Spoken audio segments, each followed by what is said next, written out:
ஓம் என்றால் நான் அகம் இல்லையா, ஆத்மா. சாந்தின்னா என்னுடைய இயற்கையான குணம், நேச்சர் வந்து அமைதி. இப்போ இன்னொருத்தர் பார்க்கும்போது எப்படி பார்க்குறோம்? அதில் நான் ஆத்மா என்று உணர்ந்து என்னுடைய நேச்சர் ஆத்மான்ற உணர்வுக்கு வரோம். இன்னொரு பார்க்கும்போது கூட ஆத்மாவை தான் பார்க்குறோம் இல்லையா. நம்ம ஒருத்தரை பார்க்கும்போது நமக்கு என்னென்ன தாட்டு வருது? கருப்பா, சகப்பா, என்ன ட்ரெஸ் பண்ணியிருக்கிறாங்க, எப்படி இருக்கிறாங்க, இந்த மாதிரி ஒரு எண்ணம் வந்து ஒரு வினாடியில் என்ன ஆகுதுங்க, நிறைய வருது இல்லையா. ஆனால்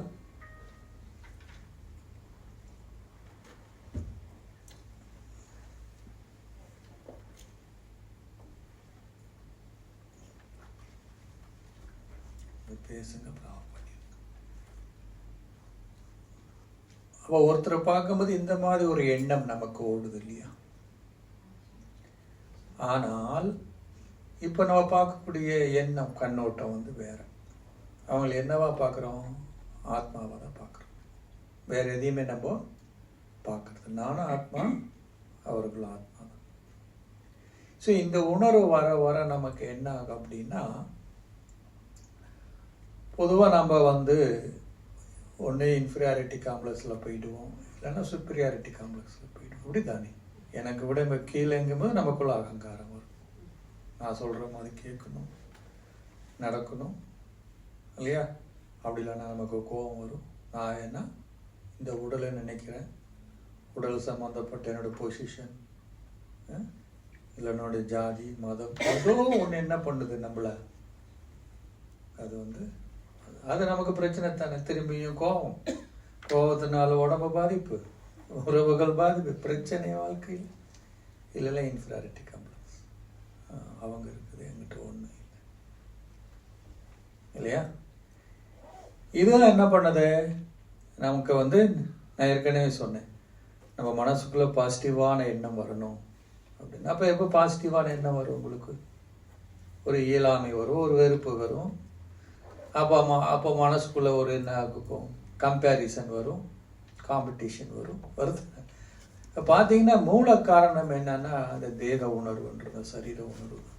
ஆனால் எந்த அளவுக்கு நீங்கள் சோல் கான்சியஸ் ஆகுறீங்களோ, சோலுனாலே பாருங்க, சோலுக்கு ஏதாவது வெயிட் இருக்கா?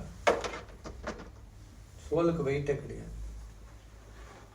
ஆனால் பாடிக்கு வெயிட் பாருங்க எவ்வளோ.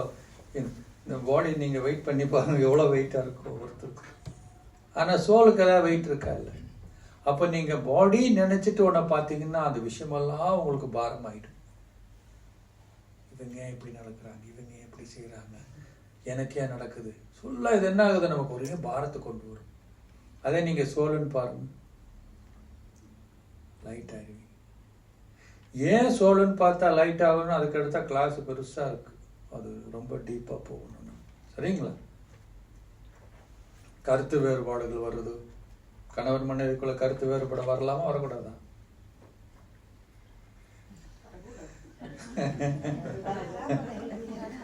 கருத்து வேறுபாடுகள் இல்லையா. ஏன்னா இதெல்லாம் நமக்கு பிரச்சனையா இருக்கு. கண்டிப்பா கருத்து வேறுபாடுகள் வரும். ஏன் வரும்?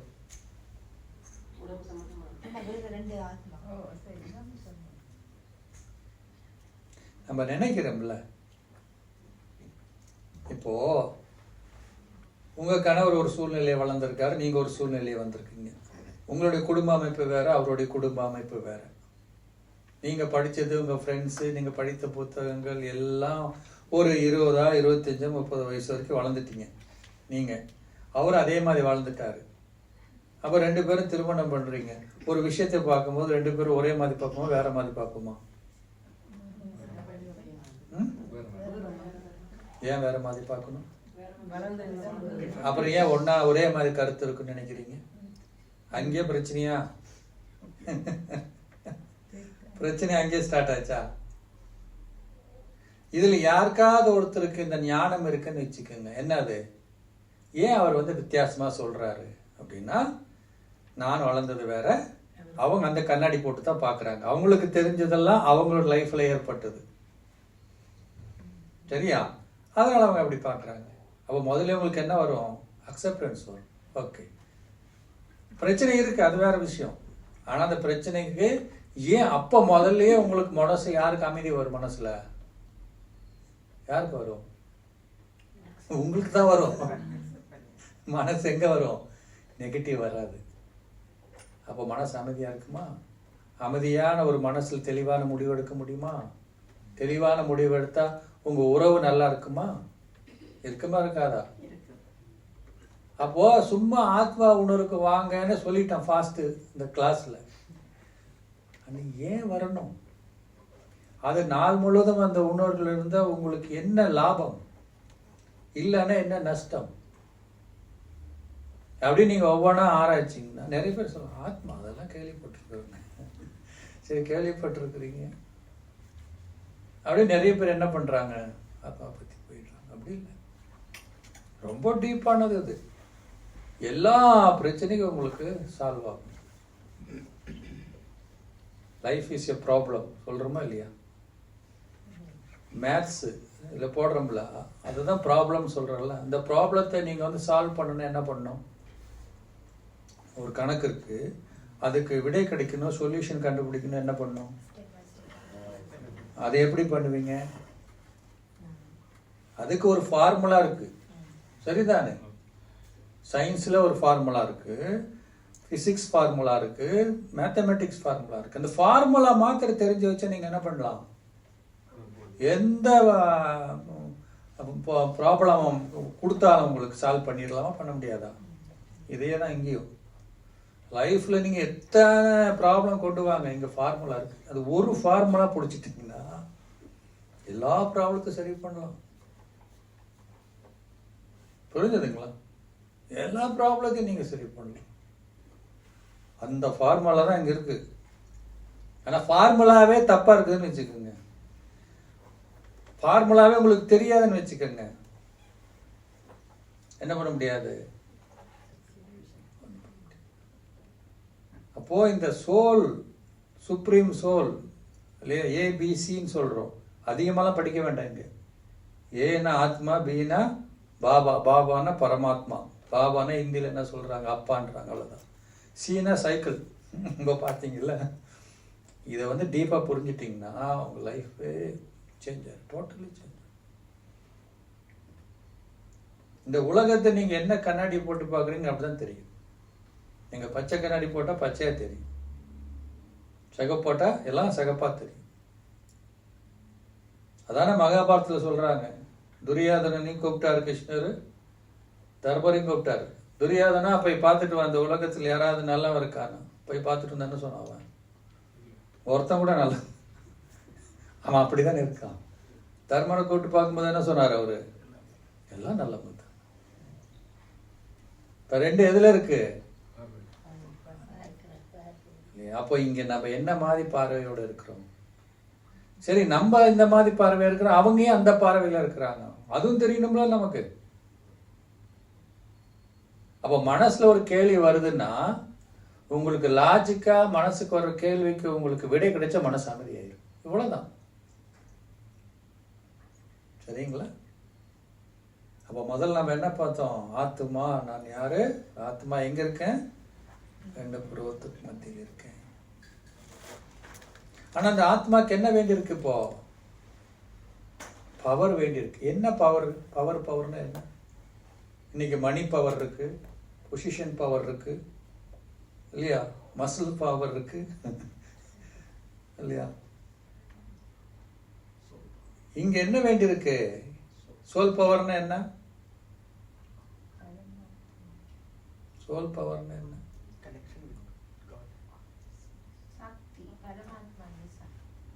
சோல் பவர்னா சோல் தானே எல்லாம் செய்யுது.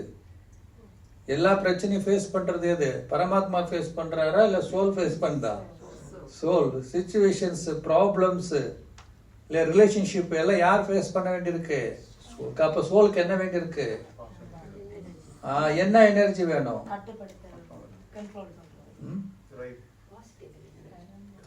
அப்படின்னா நமக்கு வேண்டியது என்ன? பிரச்சனை வருது, எல்லாம் சரிங்க, என்ன சொல்றோம் நம்ம? எல்லாம் கரெக்டு தான், என்ன பண்ணுறது, நான் வந்து அந்த இடத்துல கொஞ்சம் பொறுமையாக இருந்திருக்கலாம். எப்போ சொல்கிறோம்? முடிஞ்சதுக்கப்புறம். பிரேக் அடித்தோம், ஆனால் அது போய் இன்னொருத்தர் அடித்து ஒரு 3 கார் அடித்த பிறகு நிற்கிது. அதுக்கு பிரேக்குன்னு அர்த்தமா இல்லையா? அப்போ நமக்கு என்ன கிடையாதுன்னா, நமக்கு உள்ளுக்குள்ள பொறுமை சக்தி, விட்டு கொடுக்குற சக்தி, ஏற்றுக்கொள்ளக்கூடிய சக்தி இல்லையா, ஒரு சுச்சுவேஷன் ஃபேஸ் பண்ணுறக்கூடிய சக்தி, இதுதான் சோல் எனர்ஜின்றது. அவர் பவர்ஃபுல்லாக ஆளுன்னா என்ன? நல்லா கோவப்படுறாரு, நல்லா பவர்ஃபுல்லாக அவரு பவர்ஃபுல்லான ஆளா? இல்லை, கோவப்படுறவரை பவர்ஃபுல்னு சொல்ல முடியாது இல்லையா? யார் அந்த சூழ்நிலையில் அந்த கோபத்தை இல்லையா என்ன பண்ணும், கட்டுப்படுத்தக்கூடியவங்களா இருக்காங்க.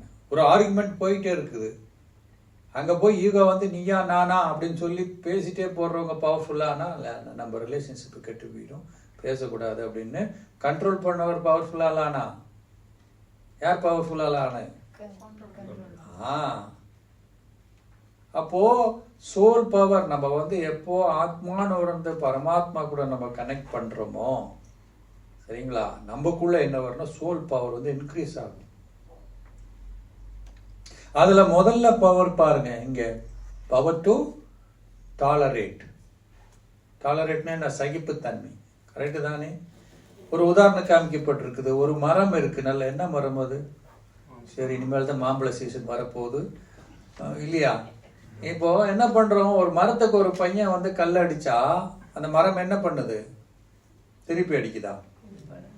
அது பழத்தை கொடுக்குது, நிழலை கொடுக்குது, அப்படிதானே?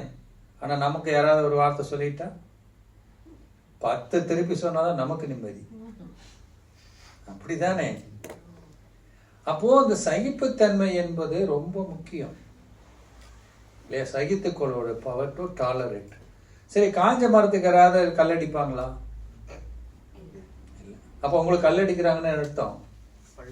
ஆமா, உங்ககிட்ட எது எதிர்பார்க்குறாங்கன்னு அர்த்தம். முதல்ல நம்ம புரிஞ்சுக்கணும், நம்மளுடைய பாருங்க, ஒரு மரமே இயற்கையை நமக்கு கற்றுக் கொடுக்குது. நமக்கு என்ன வேணும்? வந்து சகிப்புத்தன்மை வேணும்னு சொல்றோம் இல்லையா? பொறுத்தார் பூமி ஆழ்வான்னு சொல்றோம் இல்லையா? ஒரு சகிப்புத்தன்மை இல்லாமல் எத்தனை பேர் ஜெயிலுக்கு போறவங்க இருக்கா? ஆத்திரத்துக்கு என்ன சொல்லுவாங்க? ஆத்திரக்காரனுக்கு புத்தி மட்டும். ஆத்திரம் பட்டுட்டீங்க அப்படின்னா உங்களுக்கு புத்தி மட்டமா போயிடும். அப்போ சகிப்புத்தன்மை என்பது நமக்கு இன்னைக்கு பாருங்க, பக்கத்து வீட்டுக்காரனை சகிச்சுக்கிறது இல்லை, வேற மொழிக்காரனை சகிச்சுக்கிறது இல்லை, வேற தேசக்காரனை சகிச்சுக்கிறது. இந்த சகிப்புத்தன்மை என்பது கொஞ்சம் கூட நமக்குள்ள. இன்னொன்று, சில பேர் என்ன பண்ணுவாங்க, சகிச்சுக்கிறேன்னு என்ன பண்றாங்க, உள்ளுக்குள்ள வச்சுக்கிட்டே இருப்பாங்க.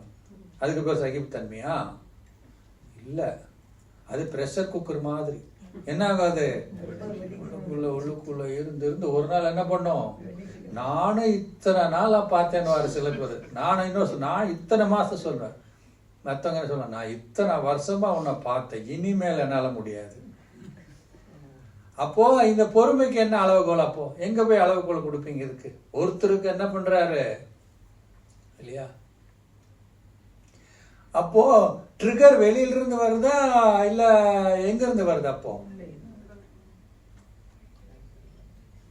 இப்போ ஒரே ஆபீஸ்ல வேலை பாக்குறீங்கன்னு வச்சுக்கோங்க, எல்லாரும் வந்து மேனேஜர் கூப்பிட்டு எல்லாத்தையும் ஒரே மாதிரி சத்தம் போடுறாரு, ஓகேவா? ஒருத்தர் சொல்றாரு, அந்த மேனேஜர் எப்ப பார்த்தாலும் இப்படித்தான் சத்தம் போட்டிருப்பாரு அப்படின்னு ஒருத்தர் போயிடுறாரு. இன்னொருத்தர் என்ன சொல்றாரு, அவர் எப்படி சத்தம் போடலாம், ஊன்னு அன்னைக்கு நாள் முழுதும் கத்துவாரு. இன்னொருத்தர் என்ன பண்றாரு, அது மாச கணக்கில் சொல்லுவாரு. சில பேர் உன் வேலையும் வேணாம் ஒண்ணு வேணா விட்டுட்டு போறாங்க. இதுல ட்ரிகர் எங்க இருந்து வந்துச்சு? வெளியில இருந்து வரல. இவர்கிட்ட எவ்வளவு டாலரன்ஸ் பவர் இருக்குது, புரிந்து உணர்வுக்கு பொறுத்துதான் இருக்கு. அப்ப பிரச்சனை எல்லாத்துக்கும் நமக்கு வந்து நான் என்ன பண்றது, நான் எவ்வளவு சகிச்சுக்கிறது, இல்லைன்னா நான் எவ்வளவு நாள் தான் பொறுமையா இருக்கிறதுன்றது அது வெளியில இருக்கிற அதை பொறுத்து இருக்குதா, உங்களுடைய ஆத்மாவில பொறுத்தது இருக்குதா? அப்போ சகிப்புத்தன்மை என்பது அது நம்மளுக்கு இல்லையா? இப்ப ஏன் சகிப்புத்தன்மை வருது? இப்ப ஒரு சின்ன எக்ஸாம்பிள் சொன்னேன், ஏன் கருத்து வேறுபாடு வருது? அப்ப நம்ம சகிச்சுக்கிறோம், ஓகே இதனாலதான் அவங்க இருக்கிறாங்க அப்படின்னு முதல்ல அண்டர்ஸ்டாண்ட் பண்றோம். ஸோ இதுக்கு தான் என்ன பண்ணாங்கன்னா, ஒரு 1 இயர்ல இது கவர்மெண்ட் இன்டர்நேஷனல் லெவலில் கொண்டாடினாங்க. என்னென்ன, சகிப்புத்தன்மை ஆண்டுன்னா கொண்டாடினாங்க. உலகத்துல சகிப்புத்தன்மை இல்லை, எல்லாருக்குள்ள சகிப்புத்தன்மை. அப்போ ஒரு உதாரணம் சொன்னாங்க. என்ன அப்படின்னா, ஒருத்தர் டாக்டர் இருந்தார். நம்ம ஊர்ல இருப்பாங்களா டாக்டர்ஸ், இப்போ வெளியில எல்லாம் உட்காந்துருப்பாங்க தானே, யாரெல்லாம் வந்து நர்ஸ் இருப்பாங்க, அந்த அட்டெண்டன்ட் அவர் வந்தால் ஒருத்தராக வெளில விடுவாங்க. அதுக்கு முன்னாடி அந்த மாதிரி டெம்பரேச்சர் அதெல்லாம் செக் பண்ணுவாங்க தானே, உங்களுக்கு பேசிக் எடுப்பாங்க. அப்போ ஒரு நாள் என்னாச்சுன்னா, பக்கத்து வீட்டுக்காரர் தான், பக்கத்து இருக்கு, டாக்டருக்கு நல்லா தெரியும். அவரு ஞாயிற்றுக்கிழமை செவத்துல என்ன பண்ணாரு, ஒரு ஆணி அடிப்பு, ஒரு கேலண்டர் மட்டும் அடிக்க போனாரு. சுற்றி கையில் பட்டு ரத்தம் வந்துட்டு அடிபட்டுட்டு அவர் யோசனை பண்ணார், சரி நம்ம டாக்டர் தானே, ஃபேமிலி டாக்டர் தானே, போய் பார்ப்போன்னு உள்ளே போனார். அங்கே பார்த்தா லைனாக 10 பேர் ஒருத்தருக்காங்க. எல்லாரும் வாயில் என்ன இருக்குது, தெர்மாமீட்டர் இருக்குது, அப்படியே உட்காந்துருக்காங்க. இவர் போனார், என்னடா அது எல்லாம் ஒரே மாதிரி இருக்கிறாங்க, என்னன்னு கேட்குறது, வாய் திறக்க மாட்டேன்றாங்க. பக்கத்தில் இருக்கு, நிறைய உள்ள இருக்கு. அந்த அம்மா வந்து இவர் சொன்னார், டாக்டர் ஒரு 2 நிமிஷம் பார்த்துட்டு போயிடுறம்மா, கையில் எடுத்துக்கிட்டு. அந்த அம்மா சொல்லிச்சு, அதெல்லாம் போகாத, அங்கே உட்காரு, நீ உட்காருச்சு. 11 ஆளாக உட்காந்தாரு. இந்த வாயிலும் ஒரு தெர்மாமீட்டர் இருந்துச்சு. இப்போ அந்த அம்மா பேச முடியல, இவரும் பேச முடியல, வாய் உப்பி இருக்குது, என்ன பேசுறது என்ன. அப்புறம் ஒரு டைம் வந்தது. அப்புறம் எடுத்து டெம்பரேச்சர் நோட் பண்ணி நம்ம ஓடி போச்சு. இவர் பக்கத்தில் இருக்க போலாம் ஆரம்பிச்சார். என்ன சார் இப்படி வந்த ஒரு சின்ன கையில் தான் அடிபட்டுருக்குது, இதுக்கு போய் இப்படி பண்ணுறாங்களே என்ன சார் இது, நமக்கு ஃபேமிலி டாக்டர் சார், நல்லா தெரியும் இந்த அம்மானா அப்படின்னா. அவர் பக்கத்தில் இருந்தால், சும்மா அறியா, இந்த வருஷம் என்ன வருஷம், சகிப்புத்தன்மை ஆண்டு, பொறுமையாக இரு, சும்மா கத்திட்டு இருக்கிற, இதான் கொஞ்சம் நேரம் அப்படின்னாரு. சரி 2 பேரும் கொஞ்சம் ஆர்குமெண்ட் போச்சு. அவர் கேட்டார், சரி என்ன இவ்வளோ சொல்கிறியே, நீ யாருன்னு கேட்டார். அவர் சொன்னார், நான் தபால்காரன். யாரு, நான் டெய்லி வருவேன், ஒவ்வொரு நாள் என்ன பண்ணோம், இந்த அம்மா வாயில ஒரு தெர்மாமீட்டரை வச்சுட்டு ஓடி போகும், 1 மணி நேரம் கழிச்சு உள்ள போய் தபால் கொடுத்துட்டு போறியா, பொறுமையா. சரி, இன்றைக்கு யாருக்கும் என்ன கிடையாதுங்க, ரோட்ல போனா சகிப்புத்தன்மை கிடையாது, எங்க பார்த்தாலும் என்ன கிடையாது, சகிப்புத்தன்மை. நீங்களாம் தாய்மாரா இருக்கிறீங்க இல்லையா, தாய்மார்களுக்கு எவ்வளவு சகிப்புத்தன்மை இருக்கு இல்லையா, இருக்கா இல்லையா. ஒரு பிள்ளைய வளர்க்கணும்னா சகிப்புத்தன்மை எப்போ வரும், திரும்பியும் பார்த்தீங்கன்னா யாருக்கு அன்பு இருக்கோ அங்கே சகிப்புத்தன்மை வரும். சரிதானே, அது ஆத்மாவுடைய குணம் தானே அன்பு என்பது. அப்போ சகிப்புத்தன்மைக்கு அன்புக்கு சம்பந்தம் இருக்குல்ல. இப்போ நைட்டு 12 மணிக்கு எழுந்திரிச்சு உங்கள் குழந்தைங்களுக்கு மருந்து கொடுக்கணும், ஒவ்வொரு மணி நேரம் உங்களுக்கு கொடுக்கணும்னு சொன்னால் என்ன பண்ணுறது, என் தலையெழுத்து அப்படின்னு வருத்தப்படுவீங்க, அப்படியே கஷ்டப்பட்டு போவீங்களா? இல்லை இல்லை இல்லை, அது சகிச்சுக்கொடி தன்மை இருக்கு. மகாத்மா காந்தி எடுங்க, அன்னை தெரசா எடுங்க, ஏன் அவங்ககிட்ட என்ன இருந்தது, அன்பு இருந்தது. அதனால எல்லாருக்கும் மேல என்ன இருந்தது, சகிப்புத்தன்மை என்பது. அப்போ நம்ம தியானம் பண்ண ஞானம் கேட்க கேட்க நமக்கு புரியும் ஏன் நம்ம சகிச்சுக்கணும் இல்லையா. அதே டைம்ல நம்ம என்ன பண்ணுவோம், அந்த சூழ்நிலைகளை எளிமையாக பிரச்சனை வராம என்ன பண்ணுவோம். இப்போ அப்படி இல்லை இல்லையா, கொஞ்ச நேரம் சகிச்சுக்க முடியுது. அடுத்தது பாருங்க, சகிப்புத்தன்மை இருந்தா போதுமா, கூடவே என்ன இருக்குது, பவர் டு அட்ஜஸ்ட். என்ன பண்ணணுங்க, அதை அட்ஜஸ்ட் பண்ண தெரியணும். இப்ப பாருங்க, இதுக்கு படத்துல காமிக்கப்பட்டிருக்கு, நிறைய ஆறுகள் வருது, ஆனா கடல் என்ன பண்ணுது, எல்லாமே உள்ள வாங்குது. பார்த்துருக்கீங்க தானே, அது அந்த அந்த ஆறுல பல வகையான அழுக்குகள், மரம் செடி கொடி எல்லாம் வருது தானே, எல்லாத்தையும் உள்ள வாங்கிட்டு அந்த ரபிஷை மாத்திரம் வெளியே தள்ளிடும், கரையோர தள்ளிடும். கரெக்டு தானே. அப்ப அதுக்கு என்ன இருக்கு அப்படின்னா, உள்ள வந்து ஏற்றுக்கொள்ளக்கூடிய சக்தி இருக்கு. என்ன வேணுங்க நமக்கு, பவர் டு அட்ஜஸ்ட். இன்னைக்கு நிறைய பேர் அட்ஜஸ்ட் பண்ணவே தெரியறது இல்லை, சரியா. அப்போ இது என்ன காமிக்குது நமக்கு, உலகத்துல பல வகையான மனிதர்கள் இருப்பாங்க, பல வகையான சூழ்நிலைகள் வரும், எல்லாத்தையும் பார்க்குறோம். ஆனா எல்லாத்தையும் நம்ம என்ன பண்றோம், முதல்ல ஏன் இவங்க இப்படி இருக்காங்க இவங்க இருக்காங்க கை காமிக்காம எல்லாத்தையும் ஏற்றுக்கொள்ளும். நம்ம அதை ஏற்றுக்கொள்ளாத காரணம் என்னன்னா, நம்ம நினைக்கிற மாதிரி நடக்கணும்னு ஆசைப்படுறோம், சரிதானே. இப்ப விநாயகர் என்ன சொல்றாங்க, விநாயகருக்கு வயிறு பெருசு தானே, அவர் யாரு, சித்தி விநாயகர்னு பேர். எத்தனை பேர் இருக்கு அவருக்கு, அதை சொல்ல சித்தி விநாயகர், புத்தி விநாயகர் சொல்றோமா இல்லையா. விக்ன விநாசகன், விக்ன விநாசகன் என்ன அர்த்தம், விக்னங்களை பிரச்சனைகளை வந்து தீர்க்கக்கூடிய, அழிக்கக்கூடியவர். ஏன் அவருக்கு எதுல பிரச்சனை வந்தது, நமக்கு தெரிஞ்ச கதை தானே. அவருக்கும் முருகருக்கும் மாம்பழத்துல பிரச்சனை வந்தது இல்ல. யாருக்கு கிடைச்சது கடைசியில? ஏன் கிடைச்சது? ஏன் அம்மா அப்பா சுத்தினாரு? அவர்கிட்ட ஞானம் இருந்தது. அம்மையப்பன் என்றால் என்ன, உலகம் என்றால் என்ன, ஞானம் இருந்ததுனால அவருக்கு என்ன கிடைச்சிருந்தது. முருகரு இறைவன் சொல்ல சுத்தி சுத்தி இப்ப டயர்ட் ஆயிட்டீங்க, ஒரே இடத்துல இருந்து நீ என்ன பண்ணலாம், என்கிட்ட அந்த பழத்தை பெறலாம். புரிஞ்சுதுங்களா? எந்த அளவுக்கு நமக்கு ஞானம் இருக்கோ அந்த அளவுக்கு நமக்கு சகிப்புத்தன்மை கூட ஏற்றுக்கொள்ளக்கூடிய தன்மை நமக்கு இருக்கும். சில பேரு சகிச்சுக்குவாங்க, உள்ள வைக்க தெரியாது.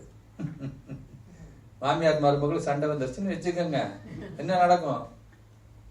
அந்த அம்மா மாமியார்ட்ட ஒன்றும் பேச முடியாது, என்ன பண்ணும்? பேசாம இருக்கும். அப்புறம் வெளியில போய் பக்கத்து வீட்டு அம்மா சும்மாவா இருக்கும், என்னம்மா ஏதோ கொஞ்சம் சவுண்டு வந்துச்சு, அது ஏக்கா கேட்குற ஆரம்பிச்சாங்களா, எல்லாத்தையும் சொல்லி. அந்த அம்மா சும்மா இருக்குமா? பக்கத்து வீட்டு அம்மா அடுத்த நாள் என்ன பண்ணோம்? மாமியாரை பார்க்கும், நேற்று உன் மருமகளை பார்த்தேன், என்ன சொல்லிச்சு, எல்லாம் சொல்லிச்சா? பிரச்சனை கூடுமா கூடாதா? அப்போ அது சகிச்சுக்கிச்சு மாமியார்கிட்ட, ஆனா என்ன பண்ண முடியல, உள்ள வைக்க தெரியல. அப்ப சகிப்புத்தன்மை இருந்தால் மற்றும் படாத நம்ம என்ன பண்ணக்கூடிய பவர் டு அட்ஜஸ்ட். ஓகே, அதை ஏற்றுக்கொள்ளக்கூடிய சக்தி நமக்கு வேணும். பல வகையான ஆத்மான்னு தெரியும் பொழுது ஏன் ஆத்மாக்கள் வித்தியாசமா இருக்காங்க? இப்ப நீங்க 2 பசங்க இருக்காங்க, உங்களுக்கு 2 பேரும் ஒரே மாதிரி இருக்காங்களா? ஒரே அம்மா அப்பாவுக்கு பிறந்தவங்க தானே, அப்புறம் ஏன் வித்தியாசமா இருக்காங்க? ஏன் வித்தியாசமா இருக்காங்க? எல்லாம் ஒரே மாதிரி தான். அவங்களுக்கு எல்லாம் படிப்பு கிடிப்பு சொல்லி கொடுக்குறீங்க. ஒருத்தர் வாழ்க்கை ஒரு மாதிரி அமையுது, இன்னொருத்தர் வாழ்க்கை இன்னொரு மாதிரி அமையுது. சரி, அதெல்லாம் விடுங்க. உங்க வாழ்க்கை, உங்க கூட பிறந்தவங்க எத்தனை பேர் உங்க வாழ்க்கையில ஒரே மாதிரி அமைஞ்சிருக்குதா, வித்தியாசமா அமைஞ்சிருக்குற? அண்ணன் தம்பி அக்கா தங்கச்சிக்கெல்லாம் உங்க அம்மா அப்பாலாம் ஒரே மாதிரி தானே வளர்த்தாங்க. அப்படி ஏன் இந்த வித்தியாசம்? இதுக்கு ஆன்சர் தெரியும்.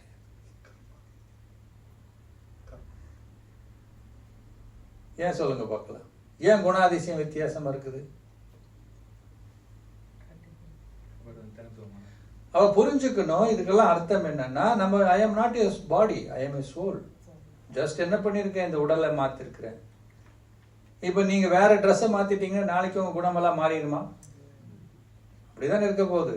அப்போ ஒரு நாள் இந்த ட்ரெஸ்ஸை மாத்தினாலும் அடுத்த நாள் மாத்தணும். இந்த உடம்பே ட்ரெஸ்ஸுங்கும் போது வித்தியாசமா இருக்கும். அப்ப குணாதிசயமும் இல்லையா? ஹேபிட் தான் என்ன ஆகுது, உங்களுடைய பர்சனாலிட்டி. பல முறை ஒரு ஹேபிட்டை செஞ்சீங்கன்னா நம்ம பர்சனாலிட்டியா மாறிடும். புரிஞ்சுதுங்களா? அப்போ ஏன் வித்தியாசமா இருக்கணும், ஏன் ஏத்துக்கணும்னா, புரிஞ்சுக்கிட்டோம். 2 குழந்தைங்களை ஏன் கம்பேர் பண்ணக்கூடாது, ஏன் ஏத்துக்கணும்னா, அந்த is not a my, is not my extension, என்னோடது கிடையாது, அது ஒரு சோல். அந்த ஆத்மாவுக்கு நமக்கு ஏதோ ஒரு கணக்கு இருக்கு. எனக்காக தான் எத்தனை பேர் நீங்க மாப்பிள்ளை பார்த்துருப்பாங்க உங்களுக்கு, இல்லை எத்தனை பேர் உங்களுக்கு பொண்ணை பார்த்துருப்பாங்க. ஏன் எல்லாத்தையும் ஒத்துட்டு இவங்களை கல்யாணம் பண்ணீங்க? சொல்றது என்ன சொல்றான், தலை விதின்றான். அதுதான் விதி. புரிஞ்சுதுங்களா? சரி, எத்தனை பேர் புலம்பெயர்ந்து லண்டனுக்கு வந்தீங்க? உங்க கூட பிறந்தவங்க எல்லாம் இங்க லண்டன்லயே இருக்காங்க, வேற வேற தேசத்துல இருக்காங்க. சரி, லண்டன்லயே இருந்தாலும் உங்க வீட்டு பக்கத்துலயே இருக்கிறாங்க, உங்க கூடவே இருக்காங்க, வேற வேற இடத்துல செட்டில் ஆயிருக்காங்க. ஏன்? இன்னைக்கே உங்களுக்கு கணக்கு தெரிஞ்சிருச்சு, உங்களுக்கு நாளைக்கு உங்களுக்கு அமெரிக்கால கணக்கு ஸ்டார்ட் ஆகுது, இங்க இருக்க மாட்டீங்க. ஏதோ ஒரு காரணம் உங்களை இழுத்துட்டு போயிட்டாங்க. இப்ப இதெல்லாம் தெரிஞ்சுக்கிட்டாதான் நீங்க சகிச்சுக்கவே முடியும். அப்பதான் நீங்க என்ன பண்ண முடியும், அவங்களை ஏற்றுக்கொள்ள முடியும். ஏன் என் தம்பி என்ன வித்தியாசமா இருக்கான் இல்லையா, ஏன் அவங்க வித்தியாசமா இருக்காங்க, நான் வித்தியாசமா இருக்கிறேன். அப்போ நீங்க என்ன பண்ண முடியும், கேன் டாலரேட். ஓகே, அப்படிதான் இருப்பாங்க, வித்தியாசமா தான் இருப்பாங்க. புரிஞ்சதா? அப்போ சகிப்புத்தன்மை இருந்தா பத்தாது, அதை ஏற்றுக்கொள்ளக்கூடிய தன்மை வேணும். 3வது என்ன பண்ணணும், பவர் டு டிஸ்கிரிமினேட் இல்லையா? சரி, இது யார் இவரு? உங்களுக்கெல்லாம் ரொம்ப பரிச்சயமானவர் தான், உங்களுக்கு தெரியாததான், நமக்கு கண்டிப்பா தெரியும். எல்லாத்துக்கும் நம்ம ஏஷியன் பீப்புளுக்கு நல்லாவே தெரியும், தமிழ் மக்களுக்கு இன்னும் நல்லா தெரியும். காசு இருந்தா முதல்ல என்ன பண்ணுவோம்? கையில காசு இருந்தா எதுல இன்வெஸ்ட் பண்ணுங்க, அது முக்கியமா மாத்தாச்சுங்க. கையில இருந்து அந்த ஆள் காசு செலவு பண்ணிடுவாரு, நேரம் எங்க போவோம்? கடைக்கு போய் ஏதாவது ஒண்ணு வாங்கி வச்சிடும். கரெக்டு தானே? இப்பெல்லாம் பாருங்க, தங்கம் வந்து பவுன் 63,000 இப்போ. நினைச்சு பாருங்க. ஏன்னா இன்வெஸ்ட்மெண்ட் பண்ண நகை என்பது நம்மளுடைய எதுக்கு யூஸ் பண்றதெல்லாம் நம்மளுடைய அர்ஜென்ட்டுக்கு. யாருக்கிட்டே போய் என்ன பண்ண முடியாது, அந்த நேரத்தில் கேட்க முடியாது. உடனே நம்ம என்ன பண்ண முடியும்? நகையை வச்சு கொடுக்கறதுக்கு எல்லாரும் தயாரா இருப்பாங்க. மார்வாடின்னு கூட கிடையாது, வேற யார்கிட்டயாவது கொடுத்தா கூட அவங்க என்ன பண்ணிடுவாங்க. அதனால நம்ம என்ன பண்றோம்? அங்க போய் கொடுக்குறோம் இல்லையா? மார்வாடிக்கிட்ட போறோம் தானே, எல்லாம் போயிருப்பீங்களே. போன உடனே நம்ம ஒரு அமௌண்ட்டை கேட்போம், இவ்வளவு கொடுங்க அப்படின்னா, ரொம்ப நன்றி அம்மா, நீ கேட்ட காசு அப்படி எடுத்து கொடுத்துருவாரா? என்ன பண்ணுவாரு? வா பைட் வச்சு பைட் வந்துட்டு என்ன பண்ணுவாரு அவரு? முதல்ல வரசுவாரு, பாப்பாரு இது முதல்ல தங்கமா இல்ல ரோல்டு கோல்டா இல்லையா? அதுக்கப்புறம் என்ன பண்ணுவாரு? இவர் 24 கேரட்டா 22 கேரட்டா 18 கேரட்டா 9 கேரட் அது பார்ப்பாரு. அது பார்த்த பிறகு அதெல்லாம் ஓகேவா? அதுக்கப்புறம் நீங்க எவ்வளவு காசு கேட்குறான்னு பார்ப்பாரு. சரி எவ்வளவு நாளைக்கு கேட்குறீங்கன்னு பார்ப்பாரு. நீங்க கேட்குற காசு கொடுத்தா அவர் கட்டுப்படி ஆகுமான்னு பார்ப்பாரு. நாளைக்கு மூட்டாமே போயிட்டீங்கன்னு வச்சுக்கோங்க, திரும்பி வாங்காம போயிட்டீங்கன்னா எனக்கு லாபமான்னு பார்ப்பாரு. இத்தனைலாம் பார்த்துட்டு, அம்மா இவ்வளோலாம் கொடுக்க முடியாது, நீ கொடுத்ததுக்கு உனக்கு இவ்வளோதான் கொடுக்க முடியும்னுவார். அப்போ ஒரு விஷயத்தை நீங்க கொடுத்த உடனே என்ன பண்றது கிடையாது. அவர் என்ன பண்றாரு? அப்போ ஒவ்வொன்றும் பகுத்தறிகிறார், பிரித்தறிகிறார். அந்த மாதிரி நம்ம வாழ்க்கையில பவர் டு டிஸ்கிரிமினேட், சூழ்நிலைகளையோ மனிதர்களையோ சிச்சுவேஷன் நமக்கு பிரித்தறியக்கூடிய சக்தி இருக்கா? அதனாலதான் நமக்கு என்ன பண்ண முடியறதில்ல, சரியா பிரித்தறியறதுனா முடியாததுனால நம்ம அடுத்த பவர் என்ன பாருங்க, பவர் டு ஜட்ஜ் பண்ண முடியாம போயிட்டு. இப்ப முதல்ல நமக்கு என்ன வேணும்? பிரித்தறியக்கூடிய ஒரு சூழ்நிலை வருது, ஒரு பிரச்சனை வருதுன்னா நமக்கு இந்த பிரித்தறியக்கூடிய சக்தி என்பது நமக்கு வேணும். அப்புறம் என்ன பண்றோம்? ஜட்ஜ் பண்றோம். சரியாக நம்ம ஜட்ஜ் பண்ண முடியுதா நிறைய விஷயங்கள்ல இல்லையா? ஜட்ஜ்மெண்ட்டுக்கு என்ன காமிக்கிறோம் அப்படின்னா புத்தி இல்லையா? கடவுளே நல்ல புத்தி கொடுன்றோம். என் பையனுக்கு நல்ல புத்தி கொடு, என்னுடைய பையனுக்கு புத்தி கொடு, என் பொண்ணுக்கு புத்தி கொடுணும். 2 பேரும் கணவன் மனைவி இதுக்கு போனா, கோயிலுக்கு போனா என்ன பண்றோம்? கடவுளே இந்த அம்மாவுக்கு நல்ல புத்தி கொடு. அந்த அம்மா என்ன சொல்லும்? இந்த ஆளுக்கு நல்ல புத்தி கொடு. அவ புத்தின்றது என்ன பண்ணுது? முடிவெடுக்குது. புரியுங்களா? நிறைய விஷயங்கள் இருக்கு இங்க. ஆனா எது செய்யணும், எது செய்யக்கூடாது, சரியா தவறா, செய்யலாமா வேண்டாவா, முடிவெடுக்கக்கூடியது எதுன்னா நம்மளுடைய புத்தி.